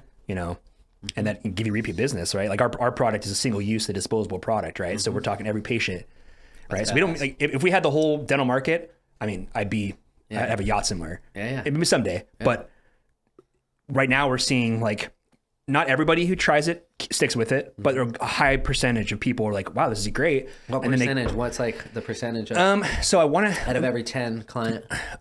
It's a good question, because the distributor has all the data. I want to say it was like, I think it was between 50 and 60%. That's really good. Yeah, and we haven't touched everybody yet, right? So that's creeping up too. Just like going state by state. So it's our distributor has. Their main line of business is the whole list of everyone who just graduated from dental school. So seriously, yeah, that's another key market is like we give it away or deeply discounted dental schools. Yeah, right. It's like the Mac model. Remember you were a kid? We had Macs in schools, and they're just trained on it. And so when they leave and start their own practice, they're like, oh, I love this tool. Exactly. Hygiene schools and dental schools, huge. Yeah. And so, but their core business has always been more on the chemical side. So like, they call it like when you get a filling, the composite material that goes in there. It used to be like metal, but now it's like more of like a composite. Yeah. So they sell those, and it's a highly competitive market. It's very profitable, but there's a ton of companies that make composites, and they're all high quality. Yeah. So we got together with them because they wanted a product that was very easily, you could get into an office very easily with it. It's kind of like the I won't say lost leader, but it's like the advertising that gets you pulled in, or the free product gets you pulled into something. So they go into an office with Relief and they're like, wow, this is amazing. None of their other products are like this. Oh, we didn't know that this company also sells these chair-side solutions. Yeah. Then they buy Relief, they love it. Then they can start selling. They check in with them. Then they can start selling composite. Right. It's a way to get them in with coffee. Yeah. And then, oh, we also have this muscle rub. Oh, we also have this, you know. It happens too. Yeah. They're like, oh, you make, the honey sticks are compostable? I'll take 100 right now. Like, I just got into a new spot in Portland. Whenever I get into a store in Portland, I feel really good because it's a highly competitive market. Right. And I must have done something right. I stood out. Yeah. Right? One spot is Dragon Herbarium. They're an herb shop that's been around for like 45 years. They're the spot for herbs in Portland. And Mindy, you know, followed me on Instagram and was like, oh, we want to carry your stuff. Right? So they carry our pre-rolls, our honey sticks, and our flour in their herb shop. But they're not a dispensary. No, they're in herbs, like medicines and witchcraft and crystals and herbs and everything. Everything. All that stuff, right? Interesting. And then 45 years? 45 years. They're only in Portland. Founded it. Only in Portland. I love it. Yeah. And they're busy all the time. Yeah. We sell out, 100 pre-rolls a month at least. Wow. And that's how we make a lavender, a hemp pre-roll, and a regular hemp pre-roll. And then another shop we just got into is the herb shop off of North Portland off of Mississippi. Oh, yeah. Oh, yeah. I used to live right over there. I'm Minnesota, yeah. Yeah. And so they carry no other company's CBD product. They make their own, but for whatever reason, we stood out. And they carry our honey sticks. And the way I got there was cold calls. I've never really done cold calls. It's a bitch. And now I've been hitting every state. Yeah. I just get on the phone, hey, how's it going? Do you guys carry CBD products? And if they say yes, I'm like, hi, my name's Chad. I'm a small organic farmer in Oregon. I make CBD products, and I would love to send you some more samples. And sometimes it's like hit it out of the park, and other times they're like, yeah, But it's like, remember I was asking you what percentage? Yeah. I get probably 20% that are interested, 30% that are interested, and maybe 10% that actually buy product. Right? Yep. So I'm just slowly crunching. Yep. That's what you got to do. I went through all of New York, and that's just herb shops or apothecaries. I haven't done like naturopaths. Oh, right. I'm gonna go on that level. Yeah. Naturopathic doctors, chiropractic. I was gonna say chiropractors. Yeah. Huge. And they'll be like, that'll probably be like the muscle rub stuff. Yeah. Naturopathic doctors, they make a lot of times they making their own medicines and stuff. I want to get in that, but then the herb shops too, like whether they're doing our honey sticks or whether they're doing muscle rubs or tinctures or that sort of stuff, and then I'll put together a little pack, like a muscle rub sample, PMS sample, a whole bottle of our tincture, some stickers, and then send it in a compostable envelope. That's cool. I'm assuming there are distributor options so like if someone wanted to buy our product wholesale. Yeah. So okay. We actually, because we're small, we're really flexible. Yeah. So, what's been your experience and success with that? It's a hit or miss. Yeah. Still. I think we're still early in the game. Sometimes we hit it out of the park, and other times, it just fizzles out to nothing. We made products. We white labeled for a company named Hemptations in Portland. And that's kind of like fiddled, has not really gone anywhere. There's a lot of handshake, hey, we'll make this for you, and then and then they also own a juice company called Drink Mame in Portland. I think I've heard of them. Yeah. And they're the agreement was to carry our muscle rubs and stuff there. Yep. That hasn't happened. They haven't really gone anywhere with their product because they wanted to do their own labels and things like that, and it just doesn't look very good still. I'm trying to share a little bit of some advice because if they sell more, we sell more. Yeah. And then whereas another company called Core, CORR, it's founded by Dr. Leif Rogers. He's a plastic surgeon in Beverly Hills. And he wanted us to white label a product. It was so easy, just like bam, bam, bam, done. I had my friend Karina make their labels. This was the product. This is the jars. It's ready to go. There's the money. Here you go. Right? Because he's a boob job and he can make, he's got money to burn. Yeah. Right? And so it was really easy on that. Right? Now I'm just like crossing my fingers, hope this blows up because that's in a whole nother market. That's a whole nother demographic. So that is that one is happening. Cool. They already, bought our first round. They've repurchased the honey. Perfect. Honey's always, the CBD honey always hits it out of the park. So everyone loves it. It's just CBD honey. Yeah. Made on your farm. Yeah. And for a certain period of time, I was doing my own bees until the universe has a sense of humor and I became allergic. No. You weren't before? No. Totally fine. I actually was on a first date with a girl and I was like, I'm going to show off and I'm going to go and harvest some raw honey. Of course. As you know. Yeah. And she ended up taking me in the emergency room. No kidding. Where did they sting you? My hands. No way. On the first date. And I had been stung a bunch of times before, but apparently like you build it up, you can build an allergy. I've never girl takes me to the never heard of that. I just figured you were or you weren't. Yeah. It's a thing. And so it's been pretty cool, like the growing there, but being in the herb shop, I was like, oh man, this is great because there's all these other CBD companies that went through, and they were like, no, and for whatever reason, they were feeling us.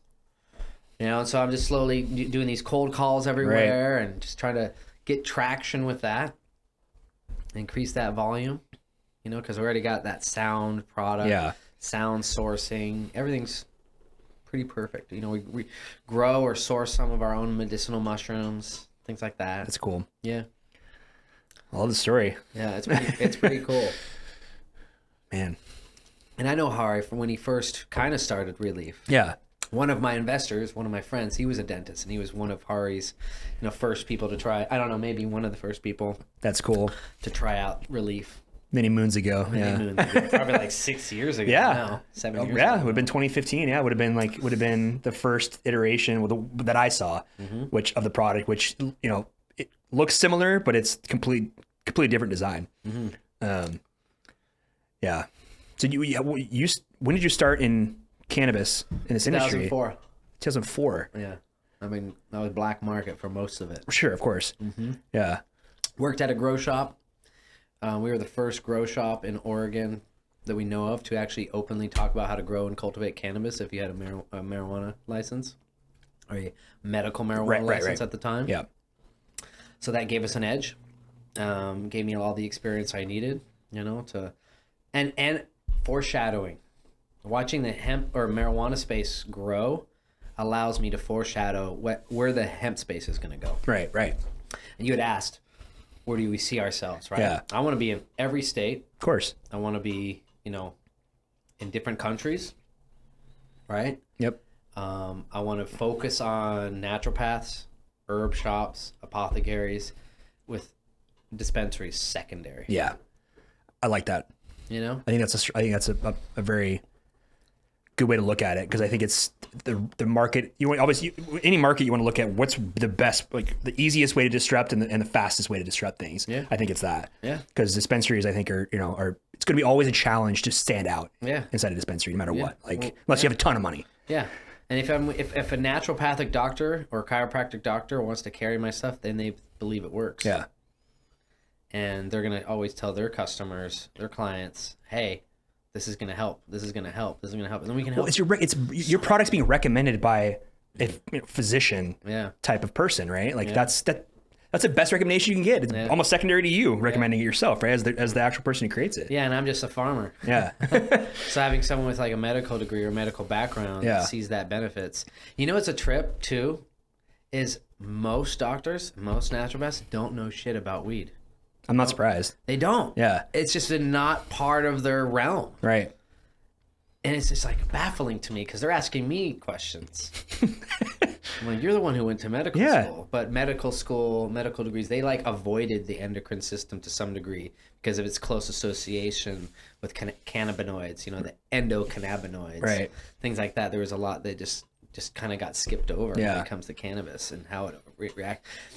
One of the products I've been wanting to create, but my buddy Jake just we never really went for it. We looked at fulfillment companies to do it, was mouthwash. Interesting. Because cannabinoids kill strep mutans, right? Is that how you say it, Hari? Strep mutans? It's the gingivitis causing bacteria, organisms in the mouth, right?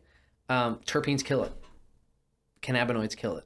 Really? So you can swish with a mouthwash that has some cannabinoids, reduce the inflammation on the gums, help repair, right? Reduce infection, stimulate bone growth. Right. Teeth. Yeah. Right? And that's going to be a benefit. And no one's doing it as far as I know. Right. And I'm just we just never pulled the trigger on the fulfillment company, because it was 13, 14 grand just to get a lot of it. Right. And that was one formulation. We needed to have a bunch of different formulations, Yeah. Right. But it's still in the back of my head, mouthwash, right there in the practice. Yeah. You know, you go and, you know, a dentist goes and they floss someone, they're just bleeding all over the place because they never floss. Right. Well, this can help with that. Yeah.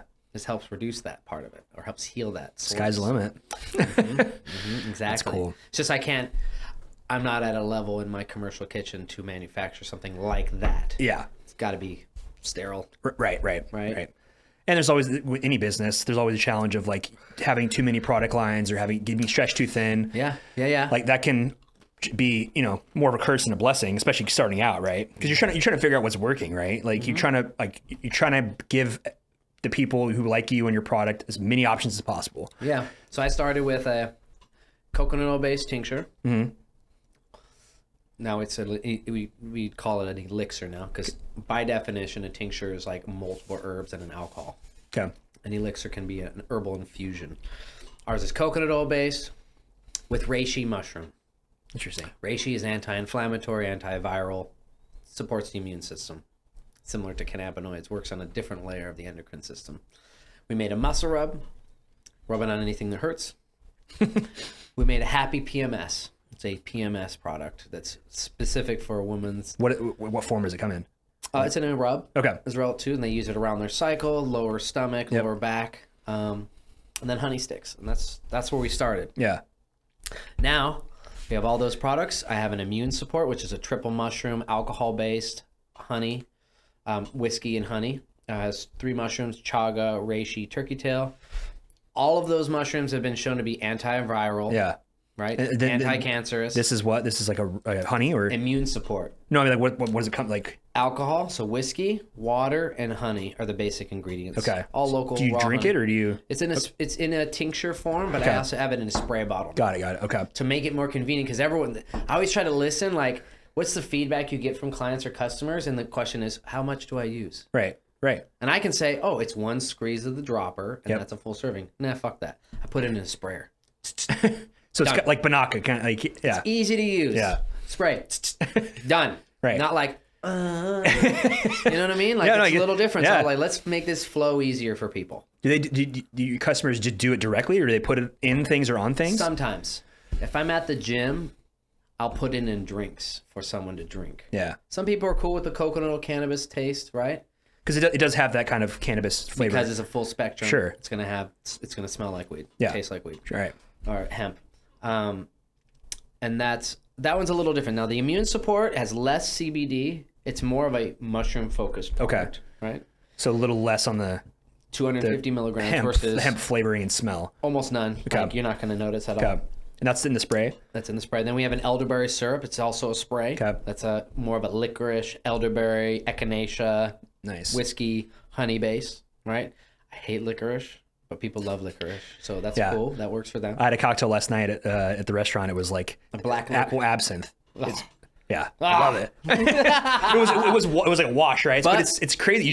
You like it, right? Yeah. And so people love that. I wouldn't drink. I don't love it. Absinthe directly. Here's the funny thing: is really good absinthe. It's like you almost don't taste it. Okay. So like most absinthe, it's like fake absinthe. It's not real wormwood. Exactly. Right? So I went to an absinthe bar in Prague, and they had absinthe bar. We're talking like I've only seen one kind of absinthe in the store, if you can find it here. Right. Not a thing. There was this wall of it, and then it was like the actual wormwood, and there was worms in some of them too. And anyway, it's like we're talking about. The taste is when it's pure and it's good. It doesn't taste like you think it does. It's much more smooth. It's very subtle, and it's the quality you can tell is way better. Probably similar to in your world, right? Yeah. And that flavor is really important because I don't want it to be too alcohol-y, right? Right. Alcohol, yeah, right. I like that. And then filtering it, making sure it's all homogenized really well. It's not going to settle out. Right. Right. And another product I made is called an intimacy oil. I do not advertise it as a lube. Right. I advertise it as an intimacy oil. And it's really designed more for her. Yeah. Because as men, we're a little easier. Yeah, of course. I get, yeah. But those herbs and the essential oils are good for everyone because they reduce inflammation, increase sensation. Interesting. That's the big one. Cool. As you notice an increase in sensation. Right? For both? For both people. Interesting. Yep. Mm-hmm. Wow. And then the there's a ylang ylang, which is an essential oil. It smells like flowers. So it increases like that. I've had some tea with that. Yeah. So there's like a smell element. It's a very unique floral smell. Yeah. And so there's an element there that's part of that, right? And so then we have the honey sticks. Recently I got into the coffee. Yep. With my buddy Erwin.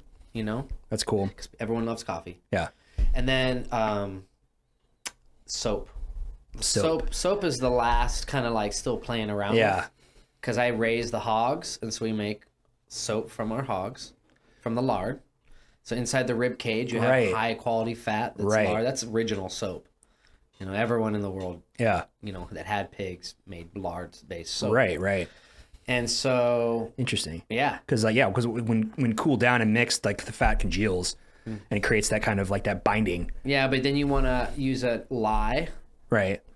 Lye is water and hydrochloric acid, and you combine that, and it creates the chemical reaction to make your soap, right? Yeah. I cut it with a little bit of coconut oil, add different essential oils, and I call it Dirty Farmer Soap. I love it. So there's a little playfulness with the Happy PMS.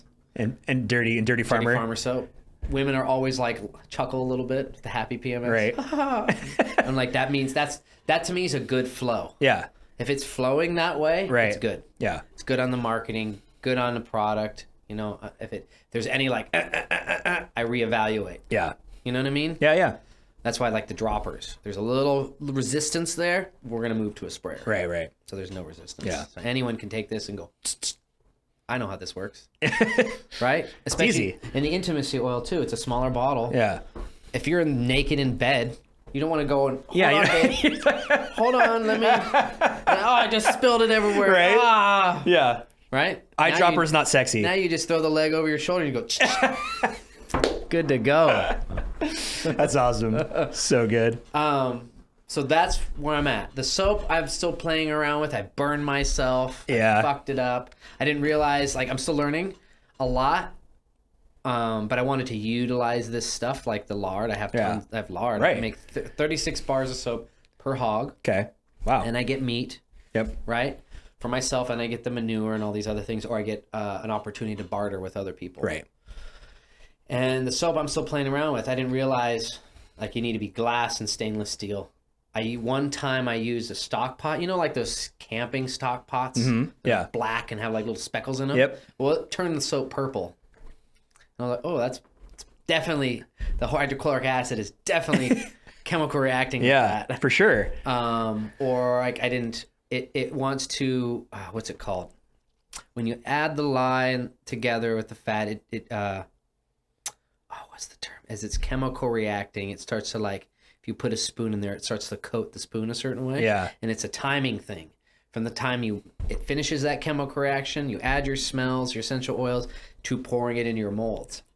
If you don't do that in a timely fashion, it gets all chunky. And then you fucked up the soap. Then you have 36 bars of soap to give to your friends. Yep. Because I'm really particular. Sure. You know? Quality control, yeah. Yeah, but we sell that soap at Marion Acres. They're a farm stand soap, or a farm stand store. Yeah. You should go there, by the way. It's really awesome. And they sold out. They just like, Rochelle and her husband have been really awesome with letting me just like play around. Yeah. And like put whatever product I want. And we have That's cool. So we sell out of the soap. I can't make it fast enough. Really? Out of nowhere. I just, on a whim, Yeah. decided to make CBD soap. And it's really good for eczema. Everyone has told me that has eczema is like, it makes my eczema go away. Well, what's really similar to skin? Pig fat. Yeah.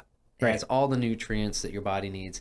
And because our animals are really healthy, free range, fruits and vegetables, it's high quality fat. Can you make more soap by using, it's not going to be the same product. You have to use that pig fat. I have a specific 75% pig fat, 25% coconut oil. Can you get pig fat from other farms? Yes, but it's all garbage. Is it? Yeah. There's no one. Very rarely are people doing what I do. Right. They're feeding them garbage. You don't want that. So I'm very specific on that sourcing, right? Right. Man. Yeah. Marion Acres, we have a cool relationship with. We give their product to them. I don't think consignment's the correct term, but we basically stock the shelves as needed. Yeah. And they just cut us a check. Huh. So we get 60% of every sale. And that's it. That's healthy margins. Mm-hmm.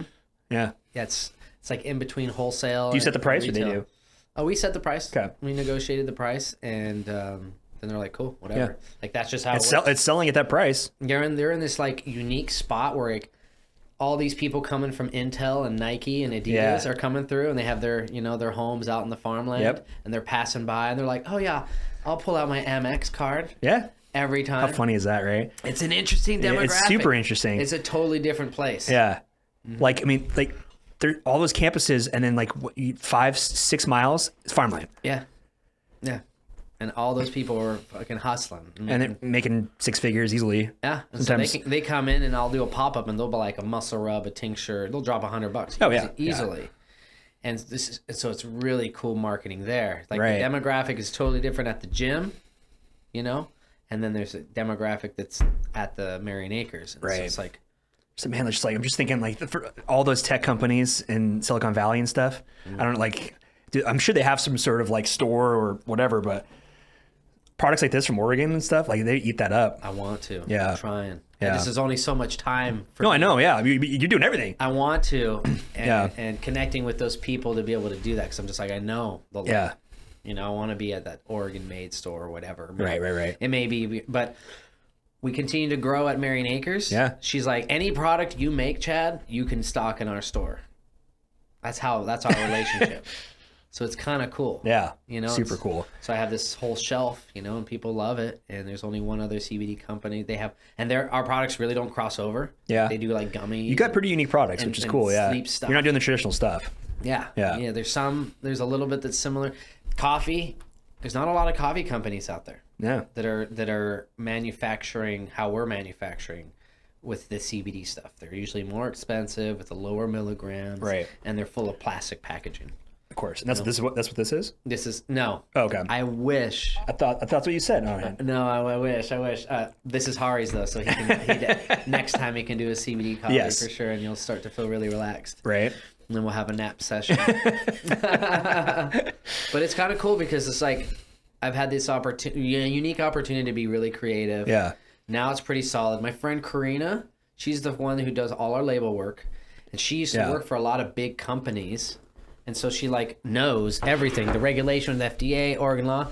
Now that's a totally different product. Right. That's me trying to spearhead the mushroom thing. Microdosing and mushrooms for PTSD, cognitive function. How does that work with, like, are mushrooms considered? So that product is psilocybin. What is that? What psilocybin. Psilocybin, yeah. Yeah, that's one of the compounds. It's actually psilin when it's in the raw mushroom, and then turns to psilocybin in your stomach because the hydrochloric acid dissolves away the phosphorus molecule. And then the reaction happens. Yep. Okay. Like, so what's the legality with mushrooms and stuff? You can legally possess that and legally possess mushrooms, but there's no retail, nothing. This I've already just created the product. So this isn't for sale. For you and I, sure. Yeah. Yeah. But it's not in any store. This is me creating a product. Right. Anticipating legalization. Now it's going to go two ways, right? It's one of two ways. Yeah. One, they're going to let us do our thing like they did with marijuana, and I'll be ready to go with the product. I just got to go through the licensing and the bullshit, right? Jump through all the hoops, kiss the butt cheeks. Kiss the ring. Right? And kiss the ring. And get the checkbook out. Yeah. Or they're going to just completely say no, and it's going to be on a pharmaceutical level. Right. Well, we're ready for an investor. So, I'm ready to go. So I can be present this to an investor that wants to get into that sort of thing. Be like, look, we're ready to go. We already have a labeled product, ingredient list, consistency. So, we grow our own mushrooms, things like that. Does this do the same effect as the mushrooms that you would eat? Yeah, that's the same. It's the same. It's just in the okay. That has two different kinds of mushroom in it: lion's mane and psilocybin mushroom. The common name for that one is called penis envy. Yeah, is it? It looks like big blue cocks. That's what the mushroom itself looks like. That's hilarious. Penis envy, yeah. Lion's mane is really important because it's a neurostimulant. It helps literally repair the myelin on your nerves, and it stimulates new growth in the brain. Right, that's that mushroom that's very specific to neurological enhancement. And does that give you this psychedelic experience? No, it works in conjunction with the psilocybin. Okay. right? Because they're both working on the nervous system and the brain. If you look at a CAT scan with a regular normal brain, you see certain interactions between parts of the brains, right? Sure. Parts of the brain. When you take that same brain and give it psilocybin and you do a CAT scan, it's like infinitesimally more connected. Yeah. It's like way more active. Way more active. Yeah. And we're seeing that. But you're physically not like, you're not like, your brain's active, but you're physically not doing more. In fact, you're probably doing less if you're high on mushrooms, typically speaking. And you don't have to be high. Think of that product like drinking a beer. Okay. Right? That product is got it. Okay. Microdose. Right. That's a daily user to increase cognitive function. I've heard of like to help repair brain damage, to reduce Alzheimer's, degenerative brain disorders. There's the biggest is anxiety. Right. So like that's like the biggest, like the best thing since like antidepressant medication for depression. I know people that have completely gotten off of antidepressant medication and use only that. So like one dropper is like one beer. Is that what you're saying? I just like to compare it. Like, if some people are, oh, am I going to trip out? Like, yeah, that's what I'm curious about. Right. Yeah. No, you'd have to drink the whole bottle. Okay. Yeah. Interesting. Yeah. I've heard about trends in like tech companies, Silicon Valley especially, of like microdosing LSD to similar effect, right? Is that they're like these tech guys and girls are literally just microdosing LSD to like keep that, because they work in a very high frequency, crazy stress world, and it's like they're like a lot of people are like I will never go back. Like it's just extreme. It makes me better at my job and it reduces stress and anxiety. It makes you more focused. Yep, that's how that works. Interesting. You notice it. You're just like, whoa. Yeah. You're just humming like an Adderall. Because that's one thing I struggle with is my brain is always going 1,000 miles an hour. So like right now, like I use alcohol to like help. That's what that's what a lot of people do, right? To help kind of at night, 3 or 4 whiskeys over a 3 or 4 hour period, you kind of just get de-stressed, fall asleep faster, and that's not healthy, relative to something like this or a similar product, right? Like, so I know there's a lot of people, me included, that would like an alternative to that, for winding down, for sleep, for better sleep, and not, pumping my body full of whiskey poison. Or the cool thing is like, it's adaptable. Yeah. Like some people are like, when you smoke marijuana and get high, you're getting high, you're eating, and then you're sleeping. Yeah. Right. But with CBD, you can just do everything. Your day doesn't change necessarily. Right. Maybe you're doing it for relief of pain or anxiety. This one, think of that as like cognitive enhancing. Yeah. So you go into a spelling bee? Do you have a meeting? Yep. With someone? Or your people? Zoom call or interview. Anxiety of any kind. It just it literally shuts that part of the brain off. Interesting. And then expands the brain's ability to send information from here to there. So you took an Adderall and an anti-anxiety medication at the same time, but you have none of the side effects. Why don't you go ahead and take that? I brought some gifts for everybody, so you can take that one and I'll give Harvey the other stuff. Yeah. I really want to try this. Yeah, take it every day. Now, if you're looking for more anxiety relief, that's going to be helpful. Maybe at the end of the day, you would switch to like a CBD. Okay. Right? For sure. But that's the future, and I just want to be ready for that wave. So everything I've learned from marijuana and hemp and the way the industries evolve, I'm going to just be ready out of the gate with a mushroom. Yeah, I think it's the right position. So you said it's illegal to sell, but it's legal to possess. In Oregon. And you can create it, you just can't sell it. Yeah. So, but you can give it away. Yeah. Interesting. Yeah. Okay. Like what I'm doing now. Yeah. No, I'm super curious about, because I don't follow it that closely like you have to. With everything, with all the the nuance behind cannabis versus mushrooms versus hemp versus marijuana, like all these. It's so much bullshit. Yeah, fuckery. The Oregon Health Authority has a commission right now that they're studying how to regulate mushrooms. I saw something about that. They hired a bunch of people. There's not a single farmer on their roster, of course. Of course. It's all scientists and people with very little experience in this sort of thing. Yeah. And some people with a lot of experience with it, but no farmers are really involved. I love how we have to regulate mushrooms. Yeah. They're all plants, right? But But you know what's crazy? It's a vegetable. Come on. Yeah, it's the most, actually, psilocybin mushroom is the most abundant mushroom in North America. Is it true that like it only grows on cow shit? Because it's a manure lover, and bison used to be all over North America. Yeah. That's where you get it. I literally get my neighbor's horse manure and grow that stuff. So you take the horse manure, you grow it on the horse manure? Yeah. Yeah. Interesting. Yeah, so you start out with spores that come from the veil of the mushroom, the underside of the little cap. Right. Yep. And you use sterilized bird seed or rye grain or wheat. You steam it essentially. Okay. Or rice. You want basically a nutrient dense, high carbohydrate starting point, because the spores activate when next to moisture, a certain temperature. So you put the steamed rice or grain, essentially steamed in like a little, like a bag, or a tub or a mason jar, whatever you're sterilized outside of the manure. Yep. You start it in there. First step is spores to grain. That myceliates. You get this white fibery. Yeah, mycelium. Yeah, I've heard of that term. Takes over, right? Yeah, and then it gets stronger. If you put it directly in the manure, it's not as strong. Yeah. So, but it does grow naturally that way, but it's not as strong. Right. When you say strong, like not as potent. Just think, it grows naturally that way because there's billions of spores that drop. And so your odds are in the favor of something taking. It's just... In our case, we only have a few 100,000 maybe on that tip of that Q-tip to go into those grains. And then one of those spores likes that environment and takes over, right? So it myceliates this rye grain, and then you take that rye grain and put it in pasteurized manure, right? You want to pasteurize the manure. You want to sterilize the grain. Interesting. Yeah. It's an interesting... So it's significantly more difficult to cultivate on that level than hemp. Yeah, but it's easier to cultivate than that. Once it's going, it's pretty much on its own, right?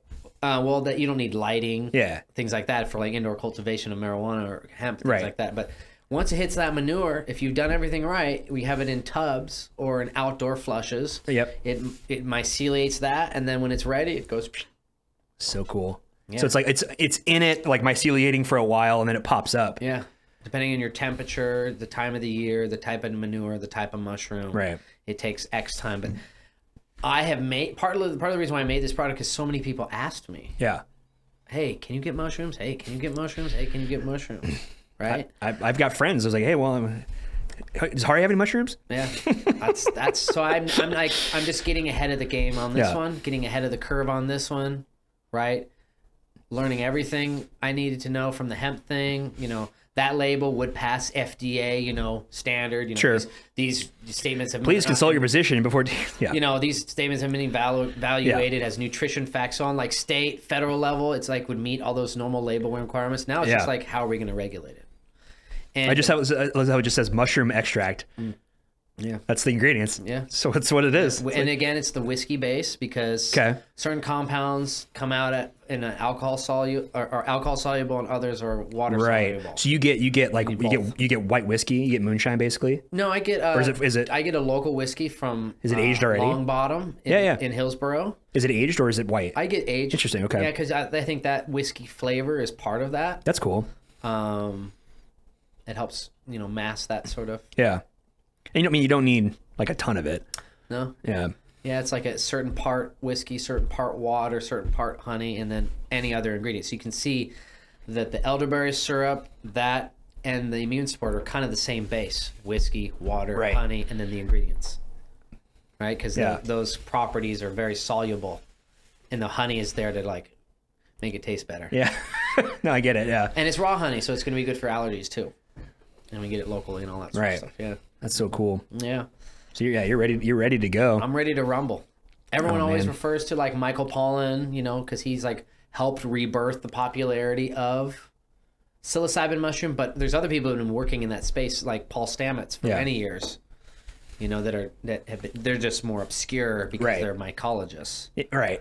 They're mushroom guys. Yeah. Right? And so he helped bridge that sort of area. And so I actually got a chance to meet Michael Pollan, meet Paul Stamets, so I've had a lot of interesting interactions with some of these people. And so I've been wanting to do these sorts of things for many, many years. Right. And now here it is. Yeah. So if this goes through, it's only on the state level because it's still. We'll see. We don't know. So legally, that's legal in California and Oregon. Only. Right? And just possessing or yeah, and Colorado. Right. Okay. On a federal level, I don't know yet. We'll have to see. Yeah. We'll have to see. That's cool. But I'm ready to go. Yeah. Right. I'm like if it's going to be too difficult, too financially burdensome, I want to find investors that are interested. Right. And they can, like Dr. Leaf Rogers. I sent him samples. What do you think? He thinks it's great because he's in Hollywood, in Beverly Hills, and that's the talk. Right. That's the fucking talk down there. Yeah. Right? Well, and it's a pretty high stress environment. Check this out. Do you remember the old Baywatch? Of course. Pamela Anderson? Before Pamela Anderson, no. the other blonde. So her name is Donna D'Erica. She's an actress. Yeah. I sold her mushrooms. Like that's just, she's still hanging around Hollywood? I think so. Yeah. I think she's in that area. She's doing her thing, and we were shooting the shit, about mushrooms and marijuana and stuff. On Instagram or on Facebook. Yeah, that's cool. I'm like, it's gonna be so big. Yeah, and I'm not gonna wait. I'm not waiting around. Right. I'm just like, boom, let's do this. Yeah. So yeah. Well, if it's gonna go Oregon first. Then hopefully federal shortly after that. Hopefully. But I mean, theoretically, you could set up. Could you not set up a company in California and just do it inside of California that way? You wouldn't. Well, we can already set up the company now.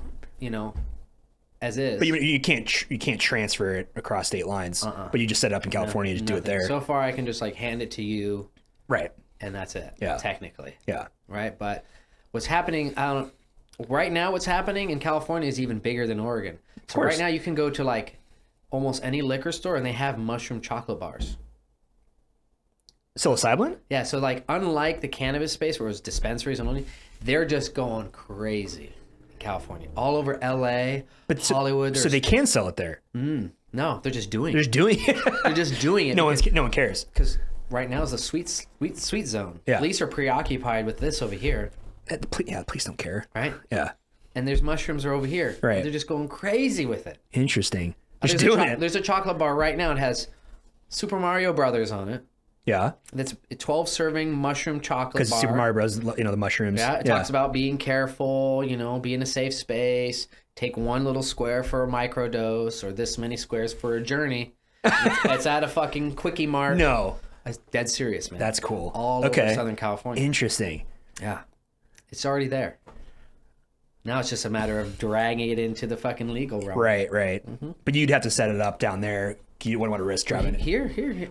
But you transfer it, then you start. Well, just whatever legal route is going to take. Right now, it's just going to be personal. I'm just saying you'd be safer to set, if you would set a production down in Southern California and then just sell it there. Yeah. That'd be safer. Yeah, for sure. But the cool thing about mushroom cultivation is once I'm there, we can produce a lot of mushroom really, really easily. And we don't even need to necessarily do it in indoor. If I have enough, I can just harvest outside. Yeah. Because it's the most common mushroom in North America. Right. There's a lot of cows in Oregon. Yeah. And a lot of farmers in Oregon. Yep. And so if we need to scale up, we have the ability to do that. Either cultivating it ourselves in a controlled environment. Yep. Or outsourcing, to other farms if we need to. Yeah. Because right now it's just it'd be another revenue stream for them. And some people are trying to take advantage. They want to sell a product like that for $100. I sell it for $50. Right. Because I'm I don't need to rape you. Yeah. I just want to make. How long would this last? You said once a day and do one full. Some people, so there's a lot of, we're still learning a lot. Yeah. Some people think taking it every day forever isn't good, that you need to give your brain a break. Sure. So I kind of I just recommend to people as needed. Yeah. As far as shelf stability, I'm not sure because I don't have any studies or data to give you from a lab that tells me how much does it degrade. Yeah. Generally speaking, heat degrades psilocybin. It should be in solution for many, many years, but you should be using that quickly enough that it's not it breaking down over time isn't an issue. If you use one per day, how long? 60 days. This lasts 60 days? Yeah, if you're doing it every single day. Yeah. And if you only need one, you may need it a couple of times throughout the day. You may need a little bit more than, say, Hari, right? Or less than, say, someone else. Yeah. Right? So you're going to figure that out a little bit. Right. But basically, it's 3 grams of mushroom extract. In the whole bottle? In the whole bottle, yeah. Okay. Yeah, along with that lion's mane to make it more bioavailable. Yeah. Mm-hmm. Okay. Yeah, you're definitely you're gonna have a good experience. You drink the whole thing for sure. Dialing in the species. 3 grams. Like I've grown 30 different kinds of mushrooms. Now I grow one because it's most potent and it grows really well. Yeah. Right. It literally turns the whiskey blue when you first put the mushrooms in it. It's got like a bluish tint. It doesn't stick around. I wish it did. Yeah. Well, the bottle's blue, but if it stuck around, I would have clear bottles, and people are like, that is blue whiskey. That'd be cool. Right. Right. So they make it like blue water because you can take raw mushroom, put it in water for a couple days, and it turns the water blue. Interesting. And then you just drink that, and you just trip freaking balls. Wow. Yeah. So imagine freezing those. Yeah. Finding a way to make them shelf stable. It just looks cool, marketing wise. I have no labs that can do testing for me. I've called every lab in Oregon. No one does psilocybin testing for potency. So right now, there's still a lot of trust that I'm using the same kind of mushroom with the same growing practices and the same amount of mushroom in that bottle. But I call all the time. Hey, you guys ready to start testing? Hey. Yeah. So they have to take their chromatograph, $1 million, $250,000 piece of equipment and calibrate them for psilocybin, not cannabinoids. So once that happens, there's no incentive to do that for them right now. And we're still figuring out. Mushrooms can vary from almost no psilocybin to 1.5 2% per gram. Yeah. Right? And that's a lot. That's a huge difference. And so I want to know the species, how I'm growing it, being consistent with the manure, all those variables that change it. I want to be as consistent as possible and then be able to make, grow a big batch, get that batch tested, figure out, and then just like I do with cannabis, my hemp is figure out the potency. Right. So it's consistent every time. Yeah. That's smart. Mm-hmm. Yeah. So those are those little variables that are still in there. How is it going to get legalized? How do we make it dialed? Quality, no matter what, I'm getting tons of great feedback. Right. Just nothing but good feedback. And some people are like, oh, I don't feel anything. Okay, well, you might need a stronger product. They want to feel something, right? They want to feel buzzed or high or whatever. Other people are like, they don't even use drugs or marijuana or anything like that. They're just like, oh, this helps a ton. I don't feel like I'm going to freak out. I was able to sit in a meeting, which I never can do without a drug, without taking anti-anxiety before. And they just drink that. That's cool. Yeah. It's so much bigger than me. Right. Mm-hmm. Well, you can be the shepherd, right? Mm-hmm. That's the goal. Yep. One of the first people through the wall, too. Yeah. A lot of people are focusing on chocolates, making mushroom chocolates where you're physically eating the mushroom. I focused on the extracts of it. So you're not eating a physical mushroom because I can extract out those medicines in there and have it in a soluble form. Right. And then from there we can put it in a gummy. We can do all those other things that are trendy and sell well, right? This is where it starts. You can put it in chocolate, you can put it in gummies, you can put it in You can infuse it and make it fancy. Yeah. I work with a girl. She already is marketing CBD mushroom chocolates, like boutique mushroom experience chocolates, journey chocolates, microdose chocolates. She also hosts like events, or not events, but like get-togethers where people take mushroom and they hang out and take a guided tour. My friend did that. Yeah. Yeah. So it's this whole world that's just freaking blowing up in spite of regulation. Yeah. Because I think people are desensitized because of marijuana. They're like, fuck it, let's do this. Yeah. Let's rock and roll. And you have really old school people, like old hippies, but this is nothing new to them. Right. And then new school, brand new, oh, this is a good business venture. Yeah. And then combining those forces together. Right. Mm-hmm. So it's all kind of coming together. So any money that starts to come from that, I'm just going to put it all in Bitcoin.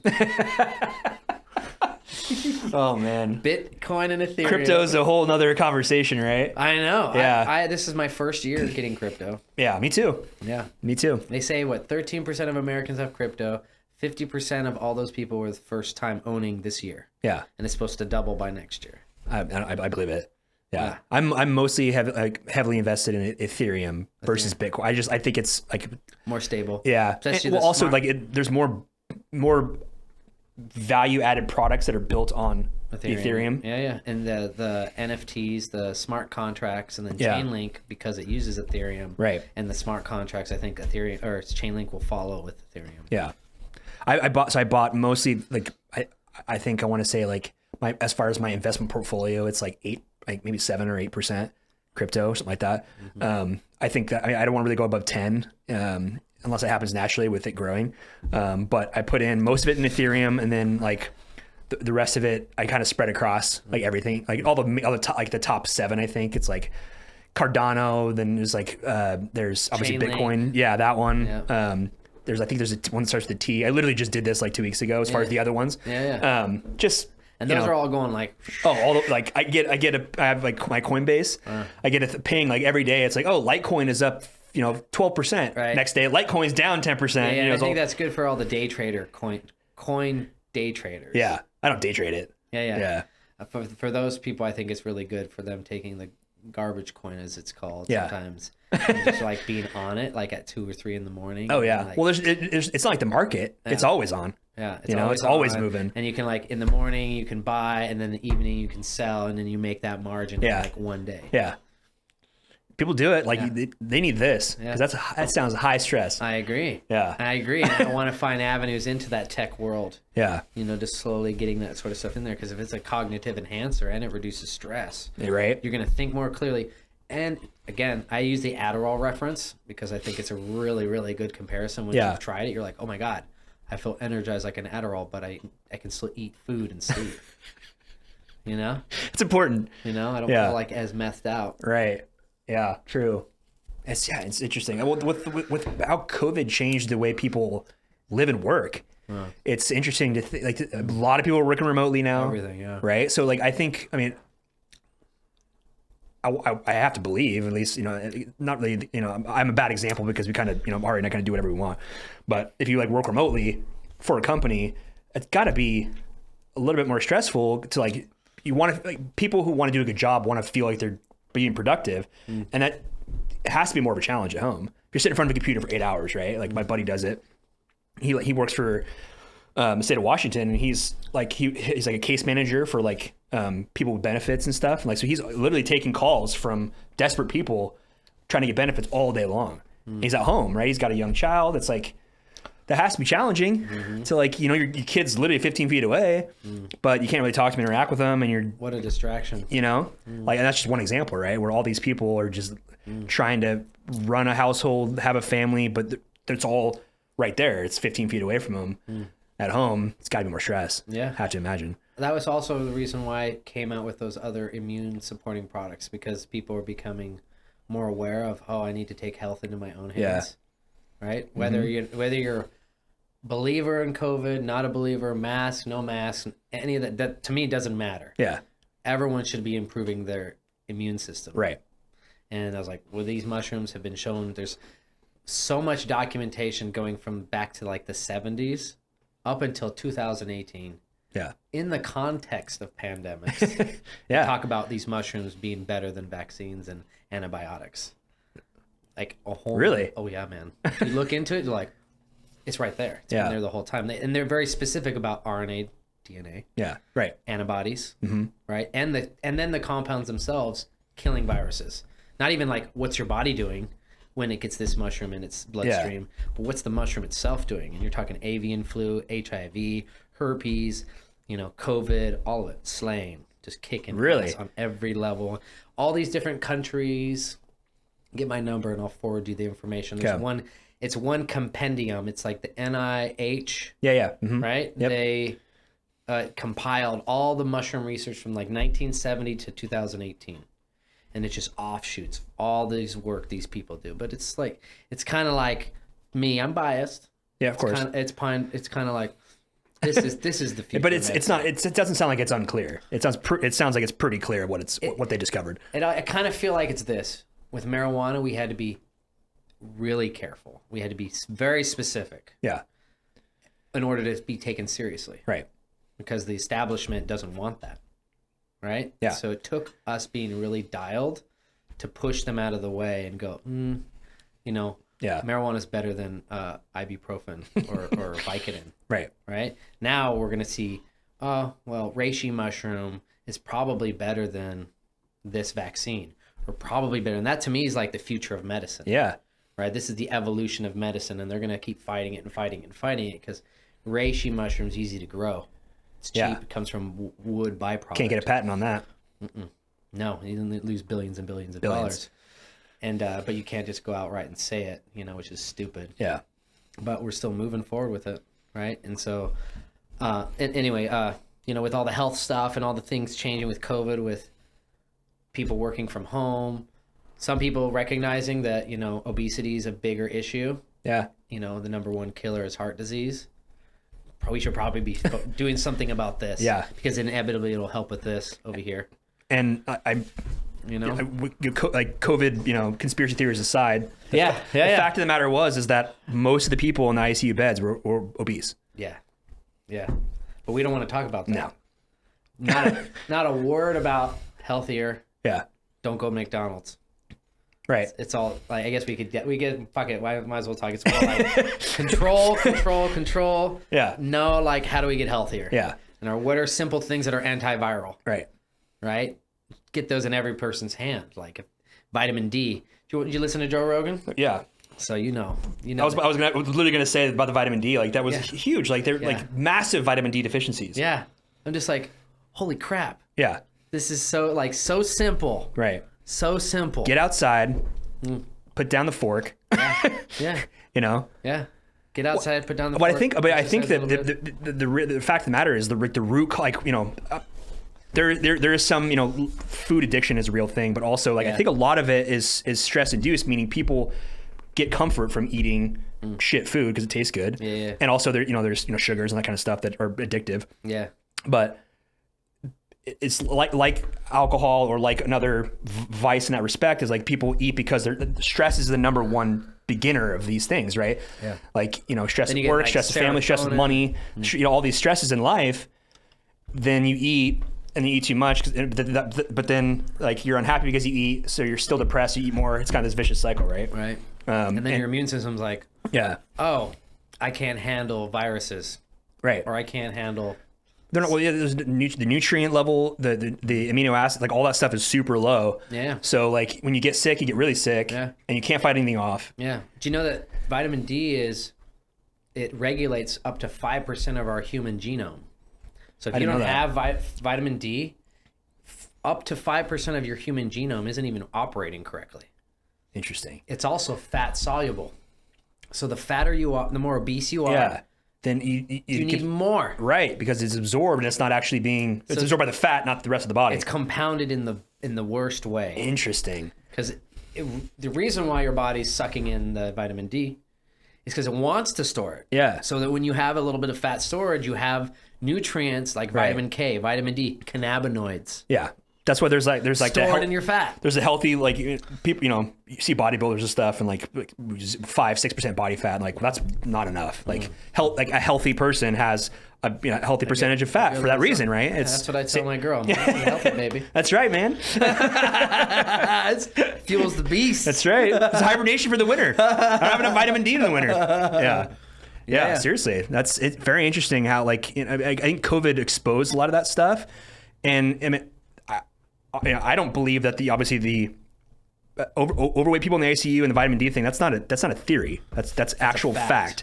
Scientific fact that they discovered that these people are getting really sick because of these these two other reasons, but those are the two main ones: is vitamin D deficiency and overweightness. And it frustrates me that we can't have that conversation without people getting triggered and thinking we're shaming people. Yeah, exactly.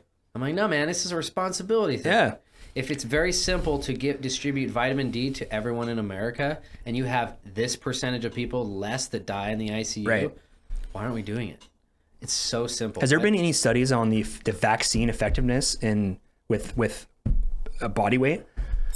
I don't know. I don't know off the top of my head. Yeah, me neither. The only thing that I know is that most statistically, you're already 99.3% not gonna die. Yeah, right. It's less than 1% death rate. Yeah, and that's including the overweight, obese. Right, and then most of those people were older and overweight, and had these other issues. Yeah, these we call it comorbidities. Yeah. And then, the testing was fucked up. You know that in California there were 7 different universities suing the CDC because they received packets of about 1,000 COVID tests. What are they called? The Oh, the PCT tests. Yeah. And they're like, oh, well, these PCT tests are coming up positive for COVID when we gave it influenza. So it's false. Yeah, there's false positives everywhere. So there's false positive over here. You have comorbidities over here that are being called a COVID death. You have all these things like coming together. It's really hard to like not let that conspiracy fucking dam just go, ah! Right. Oh, there's shit, there's elements of truth in all these conversations, right? But then people latch on to one thing, like, oh no, it's bullshit. Like, well, it's not 100% bullshit. There's facts that are buried in all of the all this stuff. And sometimes some of the stuff's so obvious. So I'll give you an example. Yeah. The CEO of Pfizer just had an interview saying that, oh, there's people distributing misinformation and conspiracy theorists. Right. And, their corruption and their, the injustice and blah, blah, blah. I'm like, what company in America's history got fined the most for wrongdoing? Pfizer. Pfizer. Yeah.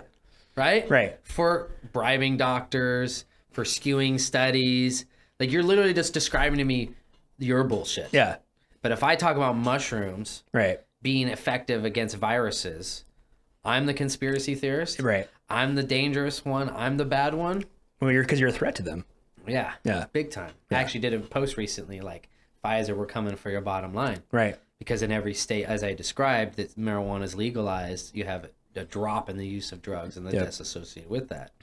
And so they're already losing. So I like to think of it like this. Think of the millions and billions that have been made by the cannabis and hemp industry. That was all pharmaceutical money. Right. That was all their money that we siphoned off. Yeah. Sucked right out of there. Yeah. And we'll continue to do so.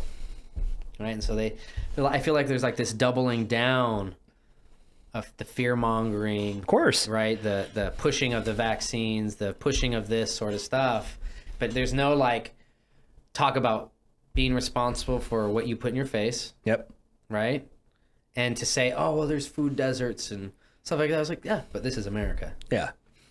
If you're talking about other countries, yeah, access to food, huge issue. Yeah. This is America. Right. We can do a lot. If we can organize Coca-Cola and Krispy Kreme to give out free donuts and soda. Yeah. Right? Right. Then we can organize vitamin D. Yeah. It's pretty fucking simple. Right? Yeah. And so it's bullshit. Yeah. To me, it's bullshit. Well, they have a natural incentive to like they have very, very monetary incentive to keep people unhealthy. Yeah. Right. Like it's way more money in treating the sick than there is like curing illness. Right. Way more money. Right. It is. And we can get super deep. Like it really, I have kids and my daughters have to wear masks at school. And I'm not like, I don't want anyone to feel unsafe. Yeah. But when I see people having weddings, the Democrats, Republicans, the same. I don't give a shit. They're not required to wear their masks. Yeah. They're not required vaccines. None of that. Yeah. What the fuck? That's bullshit. Are you that surprised that the politicians are hypocrites? Like, no. Nothing surprises me anymore, but it is bullshit. But it's so blatant now. Yes. Yeah. That's yes. It's so blatant. You hit it on the nose. Yeah. Now they're like, what are you going to do about it? Right. What are you going to do about it, bitch? Yep. We're going to fire you. Yeah. We're going to kick you out of your job. You were a hero last year, but now you're scum of the earth today. I've gone back and forth on this. I think I have decided. I have decided that I am against like the government mandating vaccines. Yeah. So yeah. I have a son. He's 18 months old. So masks aren't a thing for him. He sees us with masks and we have to have them on, right? But he has to fly with. I've seen kids. He's 18 months now. Right now. So he kind of was born at the beginning. Yeah. Of the whole mask thing. Yeah. So and he hates them. So he'll pull them down and stuff. Yeah. But he doesn't have to wear one because he's obviously under 2. But he pulls yours down. Yeah. He wants to see your face. Of course. So I'm very glad or happy that I don't have to deal with having a kid in school with having a mask on. But I think about it and I'm like, that's horrible. It's psychological. From obviously I agree with you about keeping people safe. I understand that, but at the same time, it's like, does it?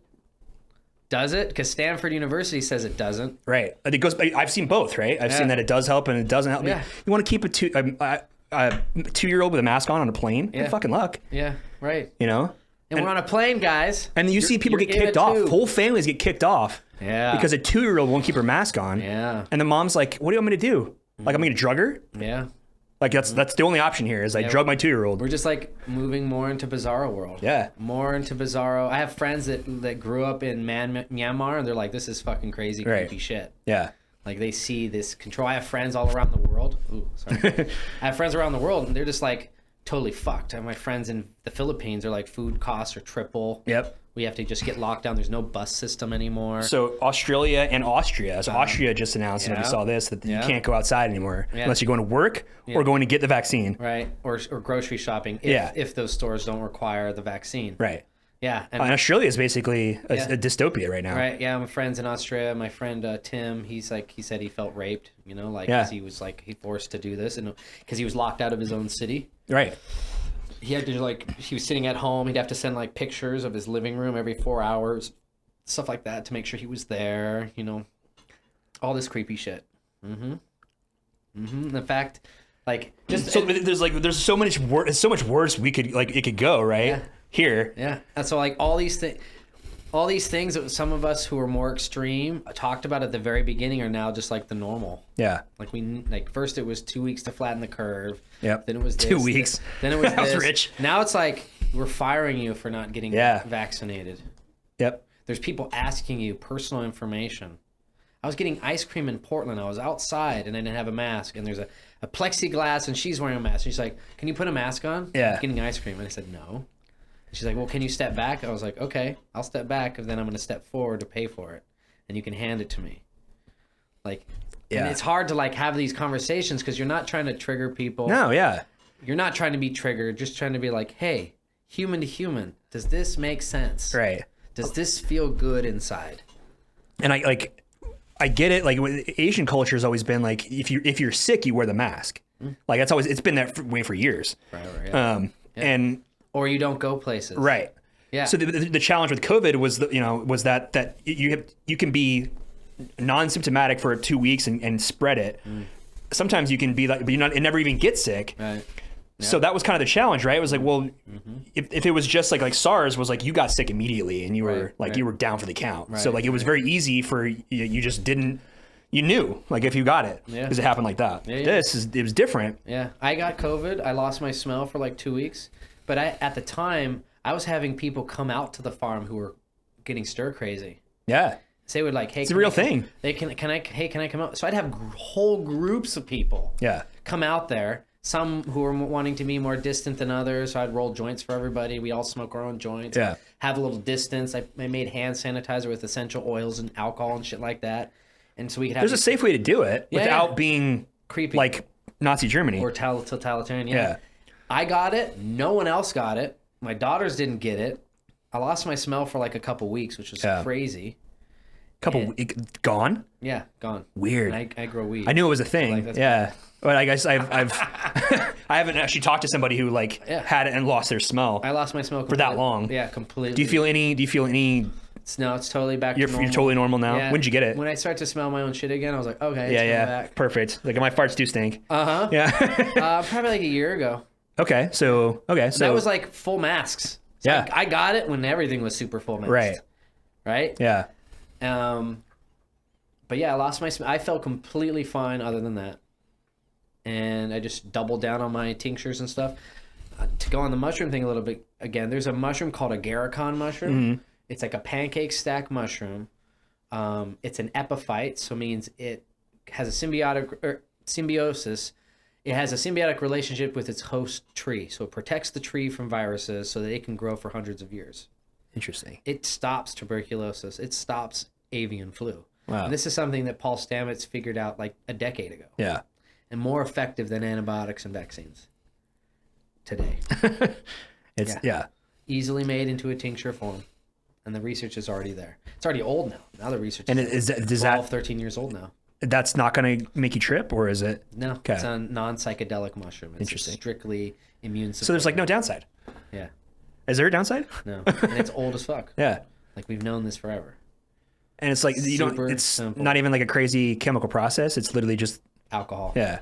Yeah. Alcohol. So you don't have to add any weird shit to it or anything? Alcohol and water. You just have to consume a certain amount over a certain period of time. All right, and usually you want to combine certain mushrooms. That particular mushroom, agaricon, was particularly effective against tuberculosis. Not just a treatment for. cure. So does that mean that if you take it like you said for over a period of time, does that mean that you now have immunity to it, or does that the actual mushroom itself is protecting you while you're taking it? Both. Yeah, so it's killing it if you have it already and you have and adding.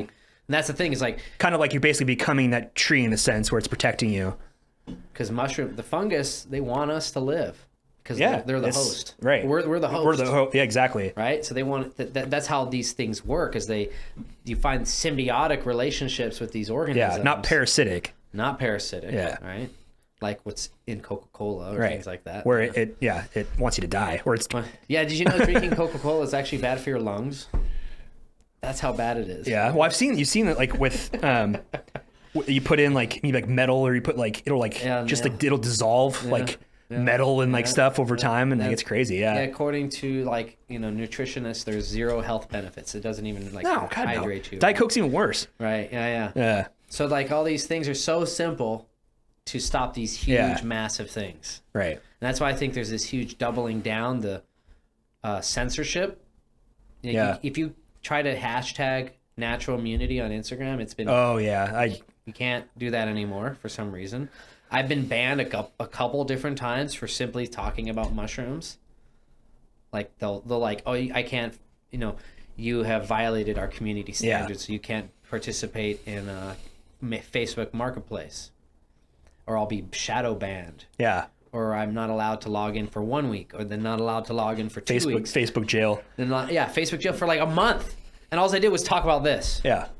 And they're just like, what the fuck is going on? Crazy, right? You're making this worse. Yeah. You're making the QAnon folks worse. Worse. Not talking shit. Yeah. There's just a different spectrum, right? It's just going to make it worse. Yeah. And give them more ammunition, right?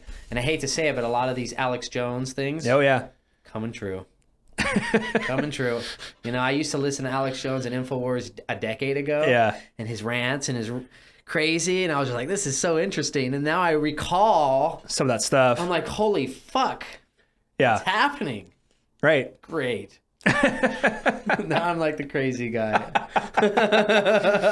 Oh man. Yeah. It's weird. It's a weird time. I'm hoping there's going to be we continue to push back. Yeah. Because if not enough of us push back, and if we just sit there quietly, they're just going to do whatever they want, and they're going to steamroll us. Yep. Right? Yeah. And it's weird that it's more the conservative side that's taking up the flag on this one than the more liberal side. Yeah. The more liberal side that's typically more anti-policing is actually like cool with people being fired. Right. I'm like, what the fuck? And this enforcement. Three people in my family had to get the vaccine or they would have been fired. Yeah. My friend Morgan, the same thing. Yeah. My friend Amber, she works at Providence. She was like, oh, no one's going to get fired. And then a bunch of people got fired a month later. Yeah. I know several nurses that quit because they had to do it. Yeah. They have a National Guard working at the hospital. Yeah. But all they can do is take temperatures. Every nurse that I know is overworked, overstressed. Oh, dude. Or they felt shit on. Yeah. Like, Kaiser was about to have a massive strike that was supposed to start yesterday, and they reached a deal. They always do, the 11th hour. Yeah. So it could if that didn't happen, oh boy. What's interesting is you start to see where people push back, and then the companies back off. Yeah. Right. And that had nothing to do with vaccines. The school boards, they back off. Yeah. Right. When an 8-year-old is getting suspended 30 times and it's public. Then the public board, they're like, oh, okay, we'll back off. No more mass mandates. People know about it now. Right. People know how much bullshit this is. Right. Yeah. And my girls, they're wearing their mask all the time, and it frustrates the shit out of me. Yeah. Like, what's the long term implication? And you said they're 8 or 10 and 12. Yeah. Okay. Yeah. It's and the fear that goes along with that, the anxiety that goes along with that. That's what makes all the Alex Jones points like so much more valid. I got to say, because he said stuff like this. He talked about a manufactured pandemic. Now we have all that information coming out of Wuhan. Right. You have Dr. Rand Paul grilling Fauci and Capitol Hill. Yeah. Like, these were gain of function, dipshit. Right. And you fucking lied about it. Yeah. And then Congress isn't making moves. It's like it's this whole thing. It's so interesting because I've been so focused on marijuana and legalizing marijuana and all this other stuff, and now all of a sudden now it's this whole other thing. So quickly. It happened so quick. Yep. You know? It was like less than a year. Mm-hmm. I mean, yeah. I actually have a friend who did ivermectin. Yeah. He got it in California, and he got COVID. He's obese, and he tested positive, and then 3 days later tested negative. Yeah. So I don't know. Like he took a bunch of my tincture. Do you have symptoms? Yeah. So he had symptoms, tested positive for COVID, got ivermectin prescribed to him, got a bunch of my mushroom stuff, and then a couple of days later, I think it was the 4th day, he got tested negative. And he tested negative. Felt good. Felt better. Yeah. It was just like boom, boom. Weird. Mm-hmm. I've heard stories. I think Joe Rogan was similar to that. Yeah. Like he got it. Yeah, he got it real quick. And he was rough for like 2 or 3 days. So yeah, he did a bunch of shit. Yeah. Because he's got money and he can do that, which is great. And he fucking dumped whatever he had to do, including ivermectin, and got over. Yeah. And CNN was like, oh, horse medicine, making fun of him, all this stuff, making these things up about him. And then they stopped talking about it when he was tested negative. Yeah, that was a fun week. Just watching that go down. Yeah. Yeah. I was like, this is what we needed because he's been talking shit for so long. Yeah. And now he's as an example of, hey, if you're given the right tools, something my nurse friends described to me, and they work in the emergency room, is that everyone they treated was already really unhealthy. Yeah. Yep. And you very rarely saw people who were coming in that were healthy. Yeah. But of course, all you hear about is like the 3 or 4 examples of a 30-year-old dying. Yeah. Like someone used to work with. He was perfectly healthy, but he was an alcoholic. One example I have is someone I used to work with. I didn't know him super well, but he was working still at Fisher. He's 42, and he was like smaller than you and me. He was like not obese. I don't know what if he had any serious underlying health issues. I'm not sure, but he got it, and he had like 4 heart attacks and died. Heart attacks? Like in a row. They brought him back 3 times. Boom, boom, boom, boom. And then the 4th time he didn't come back. Whoa. And like you hear that, like that, I knew him and I worked with him, and you're like, fuck, like what happened? And it's COVID's real. I believe that, but you just don't know. Like you could have, someone who's 55 and obese and like smokes, and like they'll get, they might go in the ICU, but they'll get through it, and you got 4 heart attacks and die, It just summarizes, be healthier. Yeah. Be more aware of what you're putting into your body. Right. Because you may look healthy, but there may be something internally because you've been eating Cheetos your whole life. Yeah. You're basically just being held together by Cheeto dust. Yeah. Yeah. Cheeto dust. Yeah, the spicy one. Oh, right. It's even worse. Right. Yeah, it's weird. Like it's, Do you use cannabis? Do you smoke? No. Well, I do use CBD products. So I've got a friend who owns a CBD company in Central Oregon, and I've been using his products. But it's mainly just pre-rolls. And then he's got like they look like dips. A sublingual. Yeah, but they're little pouches. Yeah. CBD in them. I like those. That's very cool. Yeah. And then there's one other product. It's just flour. It's just CBD flour, but I don't smoke it like that. So mainly, I mean, I need to use it more often, or I need to use CBD more often. But I'm not like I've tried. Smoking the THC marijuana, it's not for me. Like I get really high and like freak out. Yeah. It's just, I can't, it's hard to regulate for me. I'm sure you can figure it out, but it's just, I don't like the feeling. It takes time. Yeah. And sometimes it's just not going to jive. Yeah. Right. So having a CBD option is better, or both. Yeah. Because if you do want to get high, because some people really want to get high. Right. But they don't want to freak out. If you combine the two. Yeah. Then you have good balance.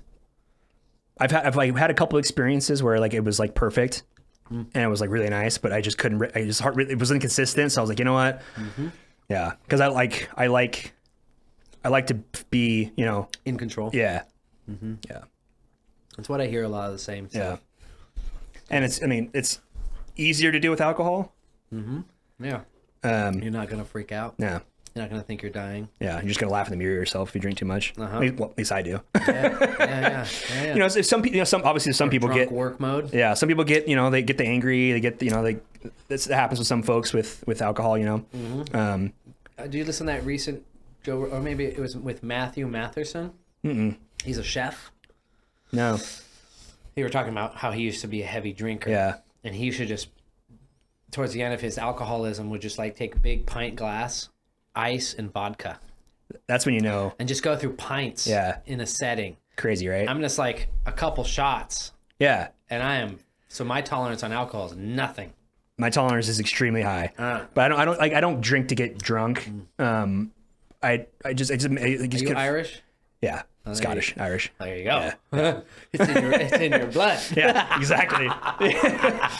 And I love Scotch and whiskey, right? So it's just one of those things where it's like it's comforting, but it's not like I'm not trying to use it to escape. Like I just mainly use it to like calm down and like help. I use it to help me sleep a little bit better because sometimes like I'll be up there till 3 o'clock just like thinking about shit. Because you're an entrepreneur. Yeah. There's always work to be done. Seriously. Always. Yeah. You're just like, oh, I should have done this, or oh, I should have done that, or oh, this is coming through, or whatever. Right. Just like, I mean, everything, project around the house, like just like what I did with my son that day, just think about all this stuff, you know, like it's all good things, but it's just like it's constant, you know? So that's. Are you still married? Yeah. What does your wife do? So she works with us. So she's a partner in the business. That's great. Yeah. She's, I guess you could call semi-retired now because most of what she was doing is outsourced. But you know, we're all equity holders in the business. So, she, as people say, she works in the home, you know, so she's basically retired and raises. She's stoked. Yeah. Oh, it's amazing. She gets to be one-on-one with your son, right? Yeah. Finn. Yeah. His name's Finnegan, Irish. Finnegan? So yeah, Finn and Jess are both Irish citizens as well. Are they really? Yeah. So Ireland does an amazing thing where you get citizenship by descent. So her grandparents are like first generation. They came over in 1961 from Dublin, and they arrived here. And he opened up. Your grandfather opened up a British car repair business because in Portland there was lawyers and doctors and successful people buying Jags and Morris Minors and not Bugattis, Morgans and stuff like that. These really obscure cars back in the 60s, right? They were in Britain, but these guys wanted something cool and unique, but no one could fix them because the Beatles were driving them. So they're like, oh, I want that. No one could fix them. Because they're weird. They're all like sometimes they have different like opposite polarity electrical systems, all kinds of weird shit. And so he started a car business in East Portland, British car repair business, and did really well. And anyway, so because her grandparents were born in Ireland, all you need to do is provide a marriage certificate and then a birth certificate for her and then her mom. Her mom she can't apply for it, but she is not automatically a citizen. Her mother, my wife's mother. But because her grandparents came over, all you had to do was apply for it. And as long as she applied for it before Finn was born, which she did and got the confirmation back, now he's a citizen. That's so crazy. Yeah. So you can do that all the way. Like, I wonder why. It's just one of those Irish things. Like they're all about like, you know, I think it's just because they want people to have an incentive to come back. Maybe they had an issue in the 2008 housing boom. They had before it was like you could kind of pretty easily go to Ireland and get citizenship if you were living in the European Union. The problem with that was they had a lot of migrant workers come over for the housing boom, and then they stayed and they had kids. A lot of Eastern Europeans, they had like several kids, and now they're like housing boom crashed. Now they don't have work, and now they're getting benefits, and so they just overloaded the system. So they stopped that citizenship process and only made it either natural born or over the 5 to 10 year period, kind of contributing kind of thing, or the descent. That's cool. So we've been several times. I think I've been 4 times. She's been 5 or 6, and Finn has not been yet. But Finn, we got his passport the month after he was born. So he's been to Mexico, Costa Rica twice. He's got girlfriends everywhere. He's 18. He's a charmer, dude. He's hilarious. Good. I love it. It's interesting because you see.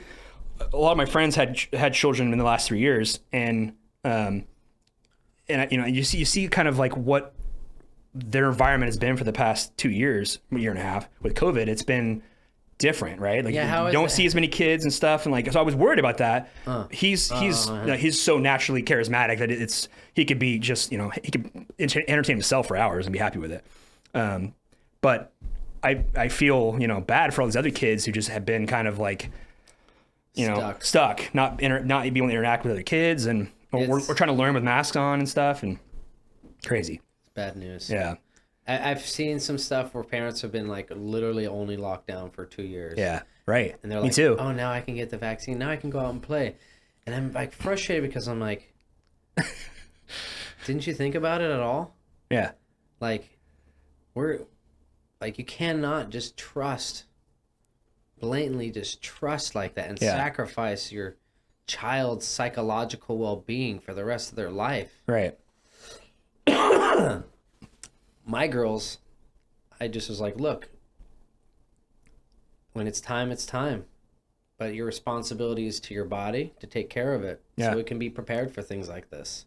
And like, and the child infection rate is like super low. It's less than people who are vaccinated, who are 60 above and vaccinated. Yeah. It's so ridiculously low. Not even infection rate, not even getting sick. Like, if they get it, if they get it, they don't get sick. Yeah. And most of the time they just don't get it. Yeah. I was around my girls, infectious, asymptomatic. I've seen a ton of examples like that. Never got it. Yeah. Never once did. And of course, again, all you hear about is the 5-year-old that died from it. The 1 or 2, 5, you know. But we don't get a chance to hear about the vaccinated people who died from the vaccine. Right. We don't hear about Japan pulling Moderna. Yeah. Completely. Right? We don't hear that Norway doesn't even consider COVID bad. They just consider it a flu. Yeah. Sweden's similar. Sweden, they never did shit. Yeah. They didn't lock down anybody. Yeah. Florida, doing well. California, not doing well. Yeah. Right? It's interesting. Yeah. You know, I don't know, remember the study, but it was a study that was done starting in like the late 40s, early 50s to try to figure out how did the majority of Germans listen to like the minority of Nazis. Right. You've seen this study? I've seen bits and pieces of it, and like I've seen a couple like short clips about talking about that. It's like a cognitive dissonance thing, right? Yep. So essentially, it's like 3 people in a room. Hari hosts, he's the scientist. He's an actor, you're an actor. Yeah. Right? I'm the one who thinks it's a real study. Right. I come in. You're on the other side of like a computer. I don't actually get the chance to see you. I only hear you. Yeah. And you're I'm told by Hari, you're attached to all these electrodes. Right? You're right. And I'm going to ask you questions. And if you get it wrong, I'm going to zap you. And it's going to continue progressively going up into deadly voltages. Yeah. Right? You're acting. Ow! Oh, that hurts. Please stop. Right?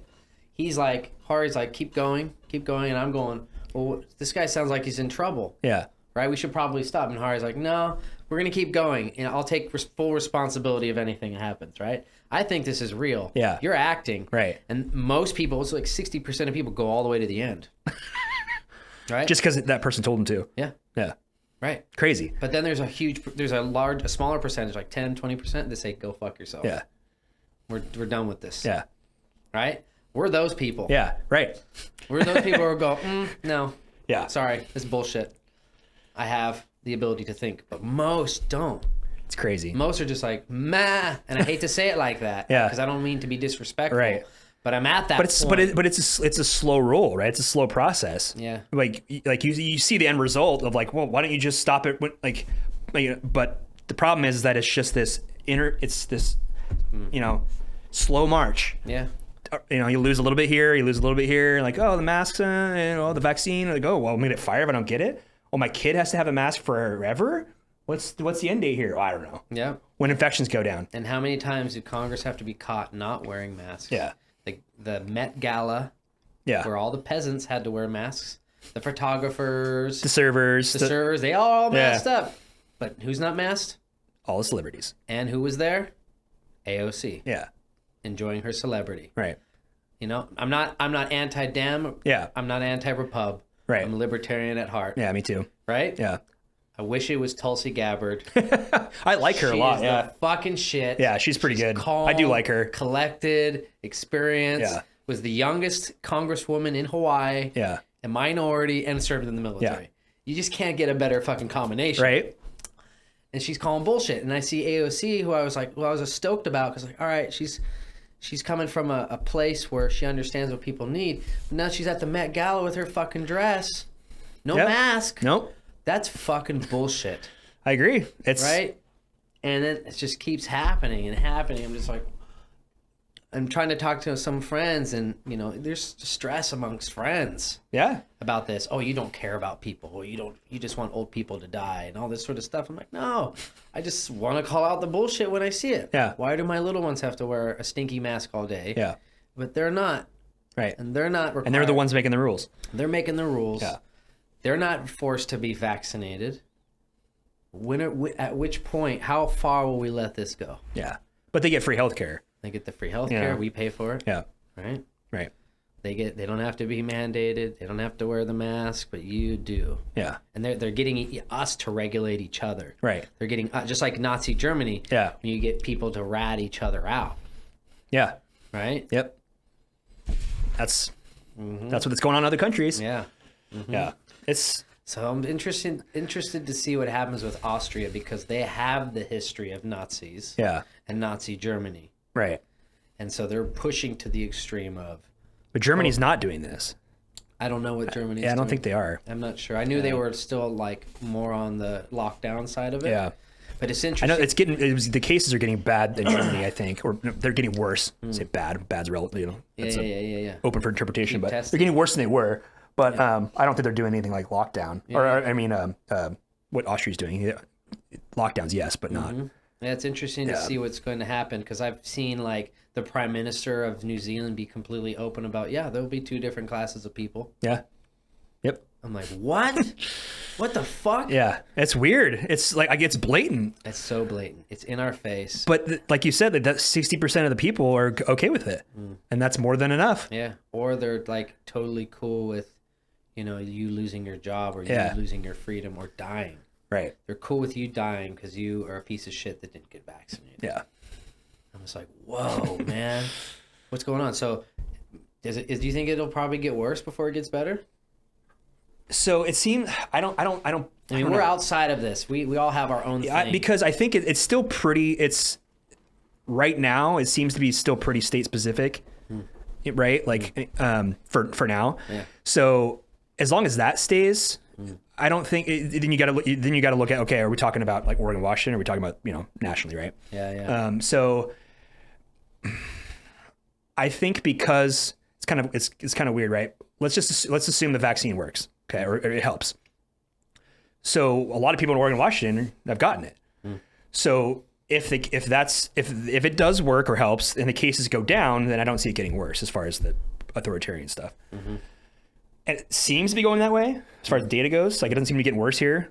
And you could get, I mean, it's not getting worse to the point where like people are getting like, the government's getting super scared.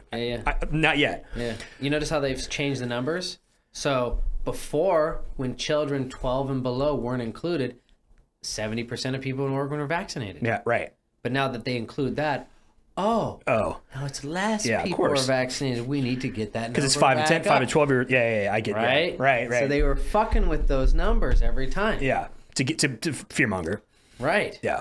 To get your kids to get it. And I was a big fan of Kate Brown because when Jeff Sessions said that they're going to remove the Cole memo during the Trump administration, the Cole memo is what the Obama administration put out to tell federal agencies to stop fucking with states that have marijuana dispensaries and things like that. Okay. Jeff Sessions like, nah, we're going to pull the Cole memo. He fucking hates marijuana. He hates marijuana. But I liked what he said, because he said, look, if it's going to be legal in states, Congress needs to address this and make it legal.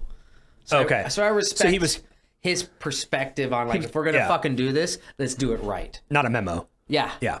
I get it. Kay Brown had our backs. Yeah. She was like, no, fuck that. Yeah. We have a robust, growing industry. It's not going to go anywhere. So I'm not like anti-Kay Brown or anything per se.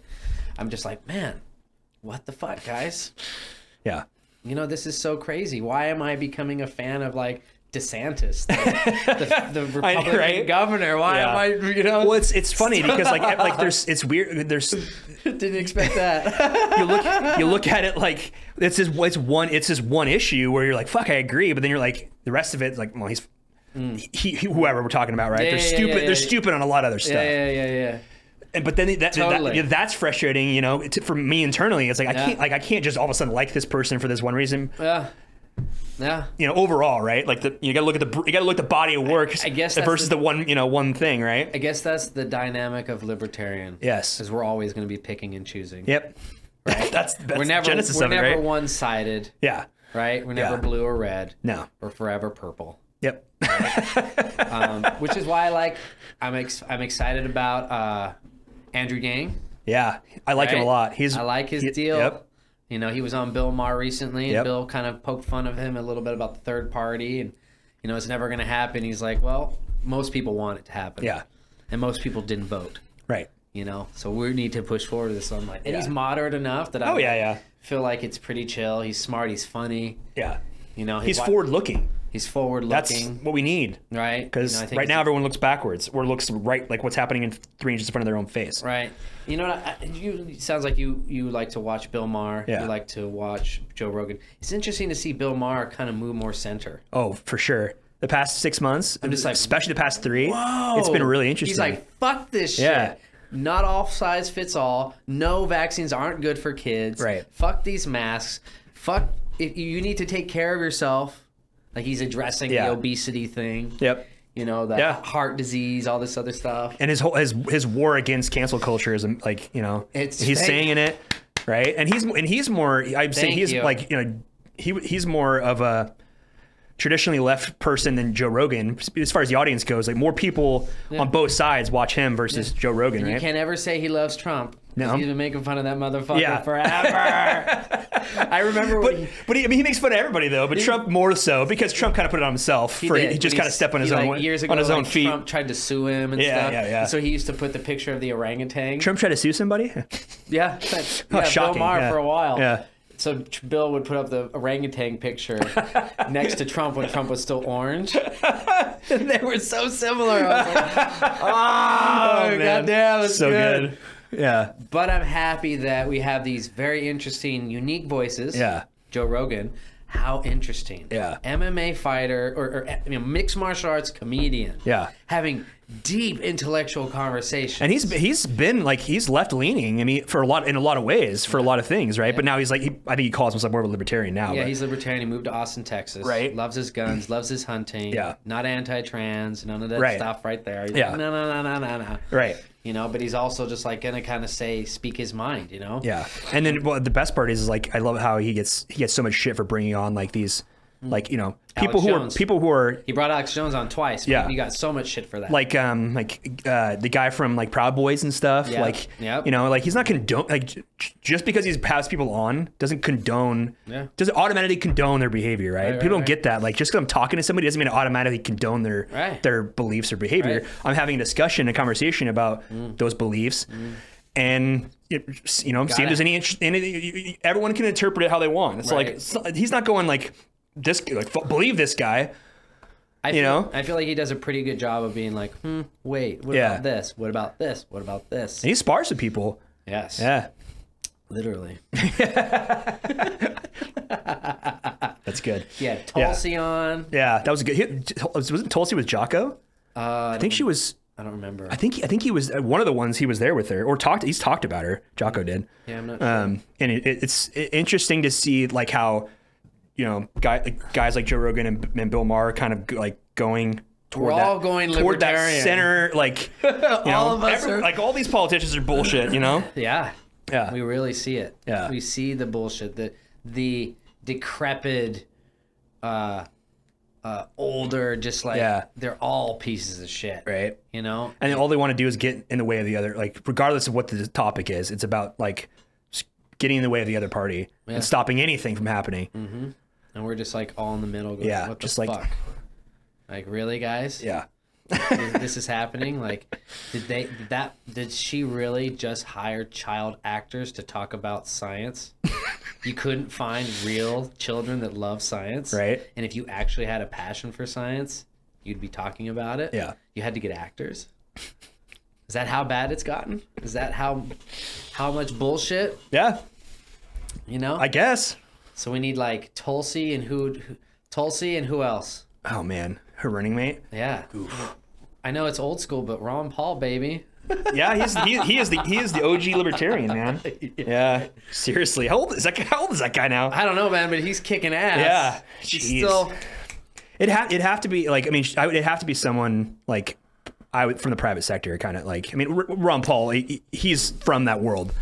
It's hard. Ron Paul's pretty good. I would think like. He needs somebody from like state, like who's the guy with the patch? Who's more? Oh yeah, what's his name? Not Tim Kennedy. No, yeah. He's a badass. God, what is his name? I'm blanking on his. I know exactly what you're talking about. The Navy SEAL guy? Yeah. So did you know about what happened with Afghanistan and a lot of those Navy SEAL veteran guys? So there was a group called Save Our Allies. Okay. That they went in. Retired veterans went in with private funding and started rescuing Americans and Afghans. And they're still doing it to this day. I did hear about that. So they were, the Biden administration was trying to stop them. Right. And then a bunch of military folks said, no, fuck that. We're going to join you. Yeah. And they got thousands of Afghans, women, children, allies, and Americans out of there. Yeah. On their own. It was a big thing about like getting interpreters out. Yeah. Because they were Afghan citizens who served for us. Yeah. And they were just going to be left there. Yeah, and now Tim Kennedy, you know Tim Kennedy? Yeah. He was the host of that show Hunting Hitler. Did you ever see that? Yeah. That was so I saw like 1 or 2 episodes. That guy's a badass too. Yeah. I see like he's got a sheepdog response. Yeah. I want to go there and do one of his courses. And I think there's such a solid example of hero masculinity. Yeah. Right? You need strong alpha men who got balls to go and save men, women, and children. Yeah. In that crazy environment. Outside of the military bureaucracy. Outside of it. Yeah. They did a better job. Yeah. And why aren't we praising them? Why aren't we and so right now, Save Our Allies, they're looking for funding, they're looking for places because now there's all these people here. That need places to live, diapers. And the government's not helping them. Nothing. It's just like gone. Right. Right, and I'm just cut and run. Cut and run. I'm just like, man, this is. But it's the same thing happened in Vietnam, right? We literally were lifting people are out of the embassy from a helicopter while the city was. They were at the gates. Yeah, that's how shitty it was. It was like identical. Yeah. Like you can't. What? So I have friends that are current military contractors. They're they're veterans that work for companies like Scan Eagle. Yeah. So what their jobs are is they operate UAVs in Afghanistan. Privately? Yeah, privately. Scan Eagle is a company that has contracts with the military. Yeah. Right? Oh, I see. Okay, yeah. Right? So they operate and they have for like surveillance. Or engagement. So, okay, so they're the ones dropping the so my buddy smart bombs. Well, smart. Yeah. Sometimes smart bombs on people. Sometimes citizens. Sometimes they do. They don't actually fire the rockets. They just do the location. And Got it. Oh, I see. Yeah. Then the Army does that part. Right. My buddy Dustin has done that for many years. All these veterans, check this out. I used to send them all cookies to Afghanistan or Saudi Arabia, like weed cookies. Like THC cookies? Oh, yeah. Nice. So they get blazed. They get drug tested. Right. But they make good money. And so they tell me stories like they invested all this time and energy in the last 20 years, and all of them are just like, what the fuck were you there for? Yeah. They set up infrastructure. They built schools. It fell within days. They protected schools. My buddy Dustin used to watch the Taliban come into schools, take 11, 12-year-old boys, take them, and bring them into Pakistan to train them. Right? As terrorists. And bring them out. Yeah. And they would follow them for months. Just with cameras, with UAVs just flying there, following them. They have technology when they're looking for someone and they know something's a little different. So just the way people move culturally, the algorithms pick up, oh, that person just shook hands instead of kiss. Or, that guy's not quite Taliban. He's something else because he doesn't, he's touching a woman. Right. He's doing something that's not part of the religion. And then they'll ice them. Just evaporate them. Like stuff like that. Yeah. So they've been following certain Taliban people or Al-Qaeda for months, years. Yeah. And they find that one moment and they fucking take them out. Or crazy. They'll spend months and months and months protecting schools that have girls in them. Yeah. And that's all they do. It's a sought after commodity, so unfortunately. See a caravan coming to try to rape and kill these children, and they'll fucking ice them. That's what my buddies did. Right? Now that's fucking hero shit right there. But the media likes to say, oh, well, they dropped, they fucked up here. The one mistake that happened. Yeah. Do you know how hard it is to fuck up? Do you know what happens to a contract if you fuck up so many one checks time? And balances? Yeah, if you fuck up once, your contract is done. So there's like so many checks and balances to make sure that you're doing what you're doing. But they felt good about what they were doing because they're like, we got hundreds of schools started. Yeah. All these girls are getting educated, right? And then just in a couple months. Yeah, gone. Destroyed and gone. Yeah. Right? So there's like this there's all these like mixed feelings with a lot of these veterans and stuff like that, and a lot of them are connected to Tim Kennedy and that group, Save Our Allies and stuff. And I'm kind of stoked that these people just said fuck it and just did it anyway. Just did it anyway. Yeah. Well, you know what? Fine. Court-martial me. Throw me in prison. Right. Whatever. We saved 13,000 people in 2 weeks. Right? Fuck yeah. Yeah. That's badass. That's cool. I hope that there are people like that here that do that with like some of the COVID stuff, maybe the lockdown. Not necessarily like violence per se. Yeah. But coming in with force, you know, to meet force. Right. And say, no. Yeah. We're not going to do this. I think that's going to be... Maybe. Yeah. I don't think it's going to get there. I hope not. But... Like we talked about how it's like state to state. Yeah. Maybe it seems to be that way. Maybe it's like Civil War type stuff. Right. You know, like a whole like a whole new thing. It's not about slavery, racism, you know, the South. This is like vaccine mandates, not vaccine mandate. Yeah. You know, weird, obscure, George Orwellian type. Right. But then like just the verification process of that, it's like, you know, like the first thing I think of is like when you wore a yellow Star of David if you were a Jew, right? And that's how you were above 5 years old and you were Jewish. That's what they did. Yeah. And so now I go to a Timbers game. I have to show a vaccine card to a complete stranger that's not a doctor. Yeah. I find it interesting. Yeah. Well, it's like you'd think like I get that. I mean, I get like that exists. I don't believe in it, but I get like. But you think like flying and that kind of stuff would happen first there. Where like if you want to fly, especially internationally, like right now. So when I went to Costa Rica, I don't need a vaccine. First time I went in April, you needed to have you needed to buy a health insurance. It's not in their country. It's like a special travel insurance thing. It's not. Several companies sell it. Interesting. And it wasn't crazy expensive, and it covers you for anything, including COVID. So if you get hurt, But they were basically saying like if you're Costa Rica, you're like if you get COVID and you're here, you can't go back, and we're not going to treat you for free.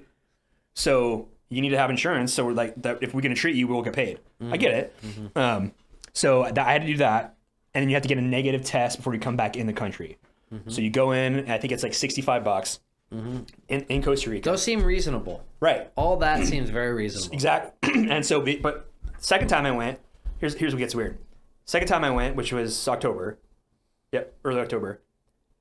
No insurance required. No vaccine required. I didn't have to show proof of anything. But no insurance required. Still negative test to come back in. So less restrictions to come back to America. Yeah. So overall, it was like, so you didn't need travel insurance. You still needed a negative test to come back in. So that first barrier to leave, so many fucking people on that getting on that plane were like, I need what? They were turned away. Like, you had to have the insurance, right? So like so many people were pissed off. Like, and I was like, Anyway, you got lucky because you researched a little bit. Of course. Before. Yeah. And the airlines told you about it. Like, it wasn't secret, it wasn't like hidden. Yeah, like, it was obvious. Like, when you book the flight, there's this thing. It says like, you need this. Here's the link, dude. Here's the steps. They didn't do that. Everyone's like, oh, fucking scroll and click. Agree. Their due diligence wasn't on point. Second trip, no insurance required, but still a negative test to get back in the country, in the U.S. But, so less restrictions. However, starting December 1st in Costa Rica, you cannot enter restaurants. You cannot, I think you can still get in without a vaccine in the country, but you can't go anywhere without a vaccine, including citizens. So I think I want to say the average like minimum wage is like a couple $100 a month, the US. Like, if you are a citizen of Costa Rica and you don't get the vaccine, you're fined $600 US. So, which is like crazy amount of money. Like, it's like $3,000 to $4,000 here. A negative on your income. Yeah. So Costa Rica went real. Well, from like overnight almost. Like, it was. And I didn't see any data about it getting bad. Like, everyone, this is a Costa Rica, it's like 95 fucking degrees and humid as hell. Everyone like the citizens and the workers all wear masks all the time. And there's hand washing stations. Like, so they're doing the right things, so to speak, to help mitigate risk. Yeah. But I never saw anything about crazy case numbers or anything like that. Are they protesting? No. No one, like, everyone's happy and no one cares. Really? No one complains. Like, if you're in so some places on the when we were there in October, like, I would say probably 25% of the places we'd walk in and put the mask on, or starting to put the mask on as you walk in, because that's they were like, oh, don't worry about it. But they had masks on, but like, they saw us and were like, don't worry about it. If you don't want to wear it, you don't have to. So it was very like, it was kind of like libertarian in the sense like, oh, if you don't want it, we don't care. But they're required to, but like it wasn't very enforced on, you know, the cop, like there's no cops walking around talking about masks, nothing like that. But all the citizens, all the workers were just kind of doing it. But then now December 1st, like everyone's got to have a vaccine. But I don't think you needed to enter the country, which is really strange. You just can't do anything. That is really weird. Super weird, right? So it's just all these hodgepodge rules and regulations for a country it's not really being affected by it. I mean, it's not like they're not crazy case numbers. It's not a high mortality. It's all about reading versus observing. Yeah, the main thing, what I suspect is because Costa Rica has universal health care. So they have a monetary incentive to make because otherwise like, the system could collapse if everyone got COVID, right? But that hasn't happened, has it? No. It's interesting, right? So like they're just like, is it people getting vaccinated? The guise of like protecting the citizens, or is it like we're worried about spending money? That's why some people think it's a global elitist thing. Yeah. That it's a New World Order plan to homogenize the world currencies and homogenize the world and take out individual state rights, national rights. That it's a global goal. Yeah. And so that's why in some places it's more extreme than others, but it's like trying to figure that out in those countries. I don't know if I necessarily going along with that. Right. You know? It seems based on the reaction, it seems like on the varied reaction of severity, it seems like that's unlikely. Yeah. Doesn't mean it's not like, you know, inside each country, like, you know, it's not happening at some level, right? Yeah. We're trying to get the states more homogenized here. Yeah. Through federal mandates. I think the Saudi Arabia and Panama were the strictest countries in the world. In Panama, there were days where only men could come out and days where only women could come out. And it was only for a couple days or for a couple hours. Yeah. What does that have to do with COVID? Exactly. Yeah. But it was super strict like that. Huh. That makes no sense. Philippines, you have to be double masked always. Double? Double mask always. So a face screen and a mask. Oof. Yep. And 100% vaccine rate. If you don't, they just kill you. Oh, really? Yeah. Duterte, he does not fuck around. Yeah, he does not fuck around. That guy does not. And they're so poor, they just kill poor people like crazy. Yeah. So you don't have a choice. I know a girl there that she got vaccinated and got COVID twice. So she was diagnosed with COVID twice since then. So even her natural immunity didn't help. Yeah. Interesting. Yeah. So what does that mean? The testing's not accurate? I think that's your answer right there. Right. That's because was she super sick both times or no? Yeah. Yeah. Okay. She was super she got something both times. Yeah, she got something both times. But Interesting. she struggles, just getting food. Because food costs are up 3 times as much. Right. Yeah, well, there's no bus transportation anymore. We don't even have time to talk about inflation, but that's a real. Yeah. Oh, yeah. Right. Yeah. So it's hard to. It just makes me not trust any of it. Yeah. Because it's just all over the fucking place. Yeah. Again, not addressing, getting everyone healthy and getting that vitamin D, and in some places it's this, some places it's that. Well, so getting a shot's easier than doing the right thing for your body. Right. Yeah, and now we're seeing and that's what we're all about here in America is fast and easy, right? And cheap. then how some of my nurse friends that were like, oh, she should just get vaccinated, and now that there's a bunch of people in the hospital who were vaccinated, I'm like, how do you feel about it now? Yeah, right. Well, plus you already had it. I might have had it. I know I had it once. I might have had it twice. Yeah. I don't even know. Right. So have you gotten any sort of antibody test? Yeah, I got the antibody test. What does it say? It says I had COVID for sure. So you have COVID antibody. So you have natural immunity. I have natural immunity. Yeah. Mm-hmm. Interesting. Mm-hmm. As far as I know, I haven't gotten it. Have you gotten tested for antibodies? No. Mm-hmm. It's like a $10 test. Okay. I forgot which company I went to. I'm curious. Yeah. Because I mean, I've. You might as well. No, I want to. It should be an antibody test, right? Yeah. But that's the thing. It's like we're showing random strangers a card that's easily forgeable. Yes. Yep. Or bought on the black market, right? So easily forgeable. Yeah. The funny thing is, you'd think they would do it through the Costa Rica is doing it through an app. Yeah. So there's more of a verifiable process. Yeah. Australia's like but that it's a fucking paper card. Yeah. Like in 2021, Yeah. We're walking around with a piece of paper. Yeah, that was written by people from Correct. From Walmart. Yes. Fred Meyer in my case, yeah. Yeah. Fred Meyer, Walmart. Yeah, so did you get the Johnson? I got the Johnson & Johnson, yeah. I got it in April. And the reason why I did it is, like, I was early, obviously, and I did it, the main reason is because, 2 reasons, because my 18-month-old son, and my mom is 72, and, you know, she's had health issues. And like, I wasn't concerned about me getting it. I was concerned about me passing it to her. And so we did the Johnson & Johnson, the one and done. No issues. I never got sick or anything like that. And so most of my family, it was kind of weird because my family's kind of split. I'm all Jessica's side. They're like, yeah, we're just going to get it. The third kind of pseudo reason I got it is because I wanted the world to be open to me. Because I can't control what politicians do. So if I want to go to a Timbers game, I want to be able to go, you know? So I didn't change my lifestyle at all with COVID. Like, from the get-go, like, if shit was open, we went to restaurants, we went, like, you know, we had to wear the mask, obviously, because we wouldn't wear the mask if we didn't have to. Yeah. But so we still went places, we flew internationally, I flew to multiple states, like, you know, whatever. But we didn't change anything at all. But I got the vaccine because I wanted to protect my mom and my son, and then I wanted the world to be open to me. Yeah. Selfishly. And I think it's totally cool to, like, for someone who wants to, I have no qualms. I'm just like, fuck yeah. Yeah. Do it. But almost all my family outside of my mom on that side, like my brother and all the, like, no. Yeah. But they work for the government, so they had to. Now, you know, he was staunch, you know, and he's not happy about it, but he's doing it because he wants to keep his job. Yeah, and I never cared if anyone else does. I don't care. Just don't force me to do it. Exactly. You know? I agree with that. Like, I don't give a shit. Like, it's your body, you do your thing, right? My body, my choice, right? Right. Yeah, it's freedom, right? Like, but at the same time, we have to ask questions like, then what restrictions are allowed to be imposed, right? Like, should a private business not let you in, right? Well, that's their freedom too, right? Yeah. So it's kind of a weird, it's a double-edged sword, right? It's the Timbers stop you from going to a game. Yeah, they can. I'm all about, individual business rights. It's weird, right? Yeah. Like, because now, like, it's your freedom, but all of a sudden, their freedom is also fucking you over too. But they have that choice.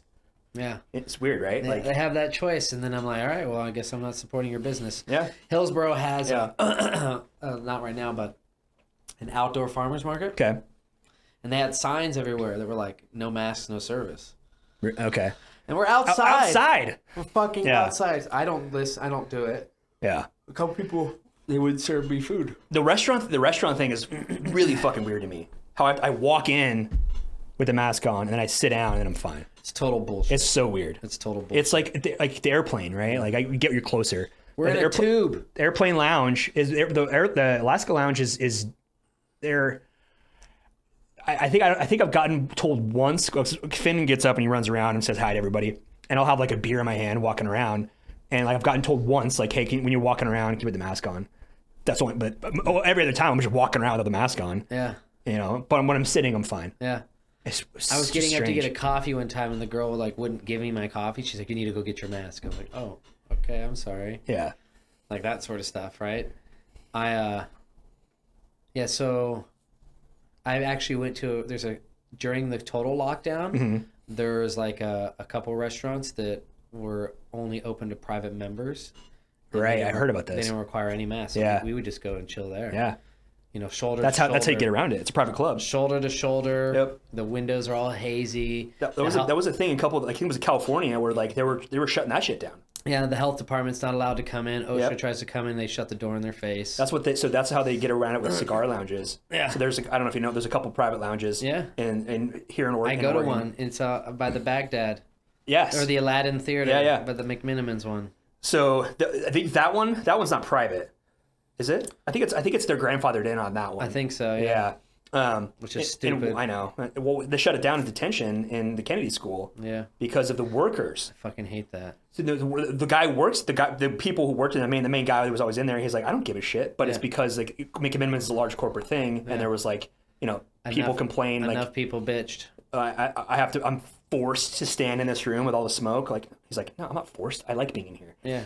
Anyway, so these private clubs, like they're couple of them they're attached to the cigar retail store, but it's a separate address and a separate business. Yeah. And it's all filtered and stuff. And so like the health department tries to get back there, and he's like, you can't go back there. Yeah. It's a totally separate address. Yeah. You know? Right. Yeah. Since we have to do that, fuck it. Yeah. So the guys who told me about the restaurant, they're the owners of the Marion Acres. Oh, really? Yeah, and they were like, "Yeah, dude, come on out, man." Okay. Like there's, it's like we're going underground. Yeah. What's the stance then with all like? I mean, it's a very interesting demographic out there because you've got like a lot of rural farmland, and then you got like Nike, Intel, and like all these tech workers, including multicultural, like a lot of Indian folks, other like in that all in that Hispanic. area. Yeah. So like, what's the vibe out there? Because you're right. You're on the edge of kind of the corporate business park, and then Hillsborough rural, kind of. A little bit is where you are. I'm on the other side of 26, but it's damn close. Yeah. I'll go through Winco without a mask. Yeah. I feel totally fine. No one cares. No one says shit to me. Yeah. I don't know if it's because I look homeless or I look like I look like a Proud Boy or something. I just don't fuck with people. Yeah. And I smile and I'm courteous and I'm kind. And if they ask you to, you put it on. Yeah. And then other people. So you're not dick about it. No. Yeah. Never. Yeah. I push the limits though. Sure.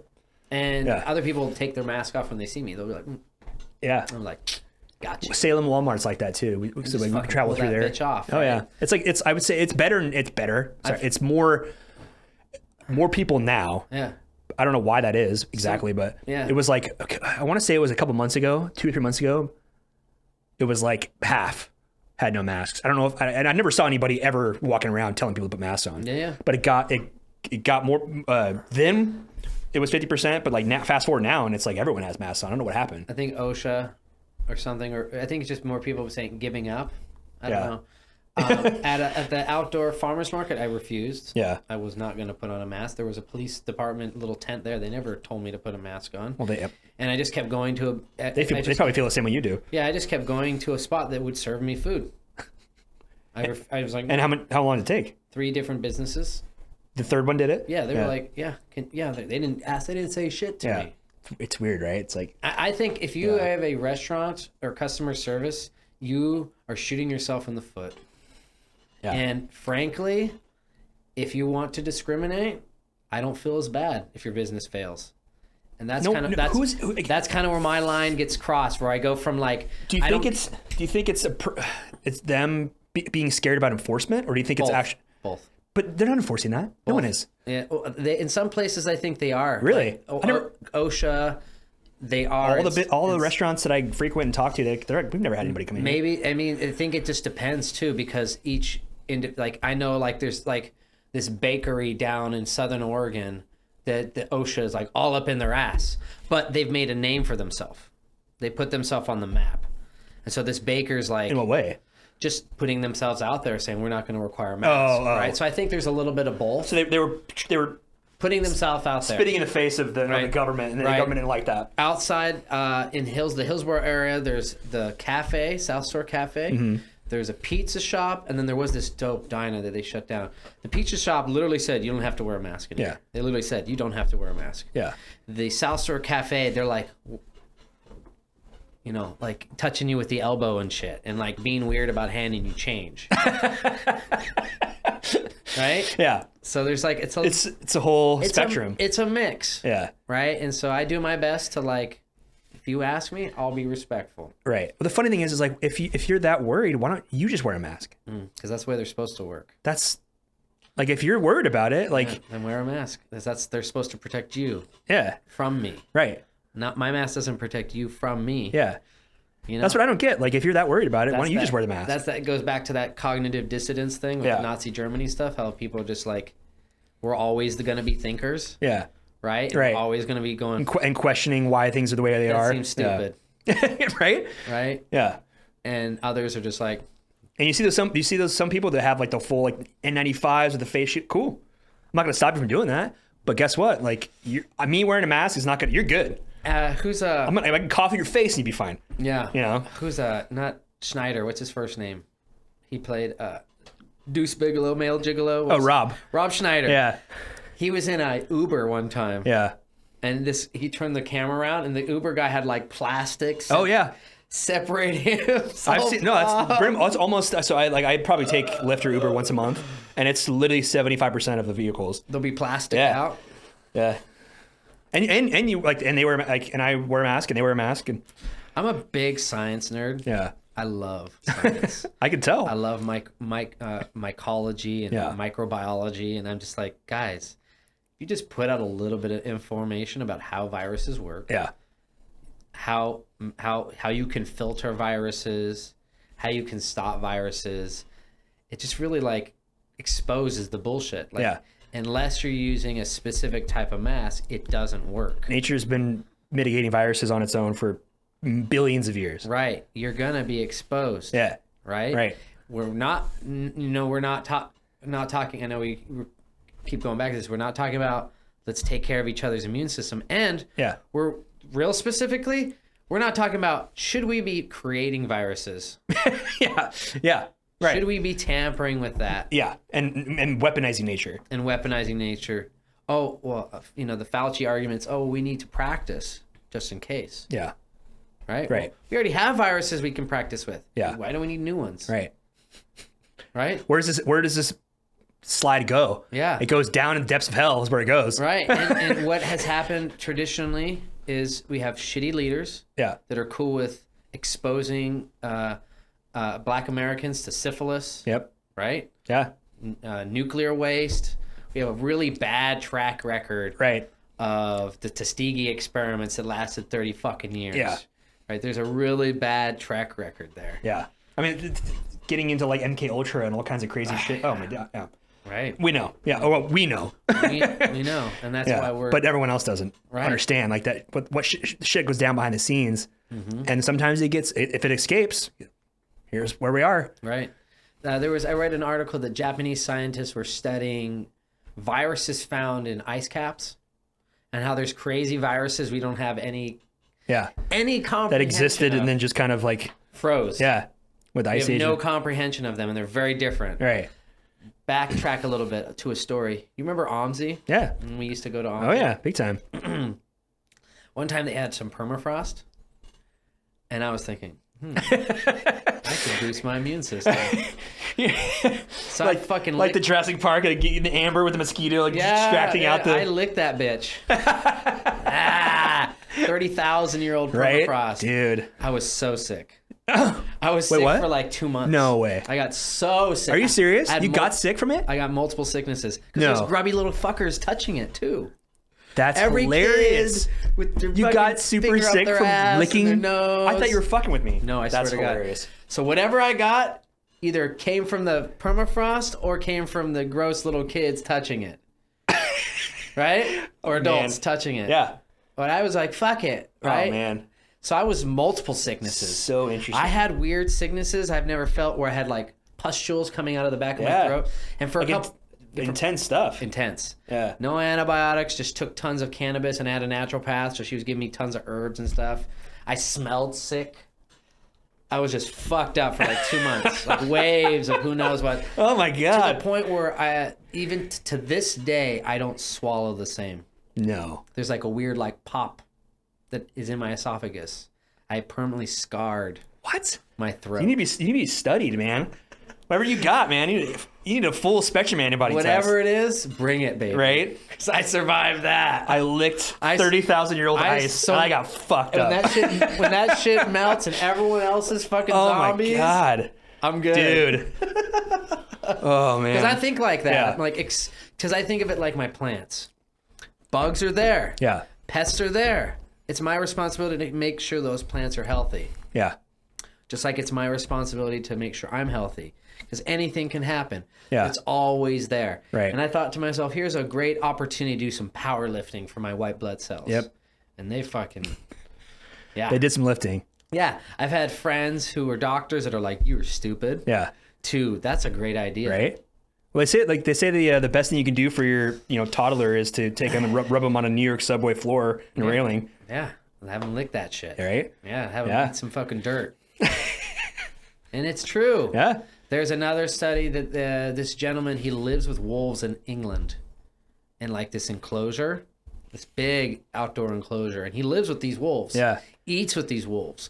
they'll like cook meat and then shove it inside the carcass of a deer, and then he'll eat with the wolves, and he like growls like the wolves, and he's like part of the pack. Obviously, yeah. Well, they study his blood, and he's like, his immune system's insane. Crazy insane. Yeah. Crazy. It's permafrost insane. Yeah. It's on a whole nother level. Interesting. And I'm like, man, if we could just combine the benefits of that exposure to our modern lifestyles, right? We're going to be, because right now we're just these soft, pink little piggies. Right? I think of it, again, back to farming. Right.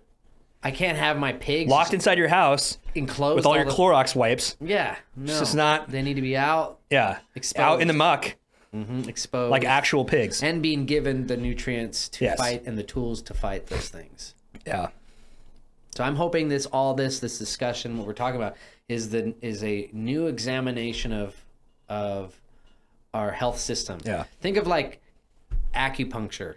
Used to be just ha ha ha ha. Now it's legit. Yeah. Chiropractor, legit. My wife was 10 days overdue for the past the due date, and like she wasn't feeling like things were happening, so she went and got like specific acupuncture for inducing labor, and then she took a castor oil concoction for inducing, and she went into labor 3 hours later. Yeah, she was like, bam. Yeah, I see a naturopath acupuncturist, and it's insane. Yeah, what they can do. Yeah, she's touching you like your braille. Yeah. Like, how do you know this? Right. How do you feel this? She doesn't like to call herself a healer. I'm like, you're a healer. Yeah. You're touching me and knowing. There's hundreds of bodies out there, and you know where that point is on everyone's body. Yeah. Even if my feet look like this or their feet look like this, you still know that spot on my ankle to stimulate my parasympathetic system, which you knew my gut would gurgle a little bit. I would take a little nap, and then it would start the healing process. Yeah. Because you stuck a needle in my ankle.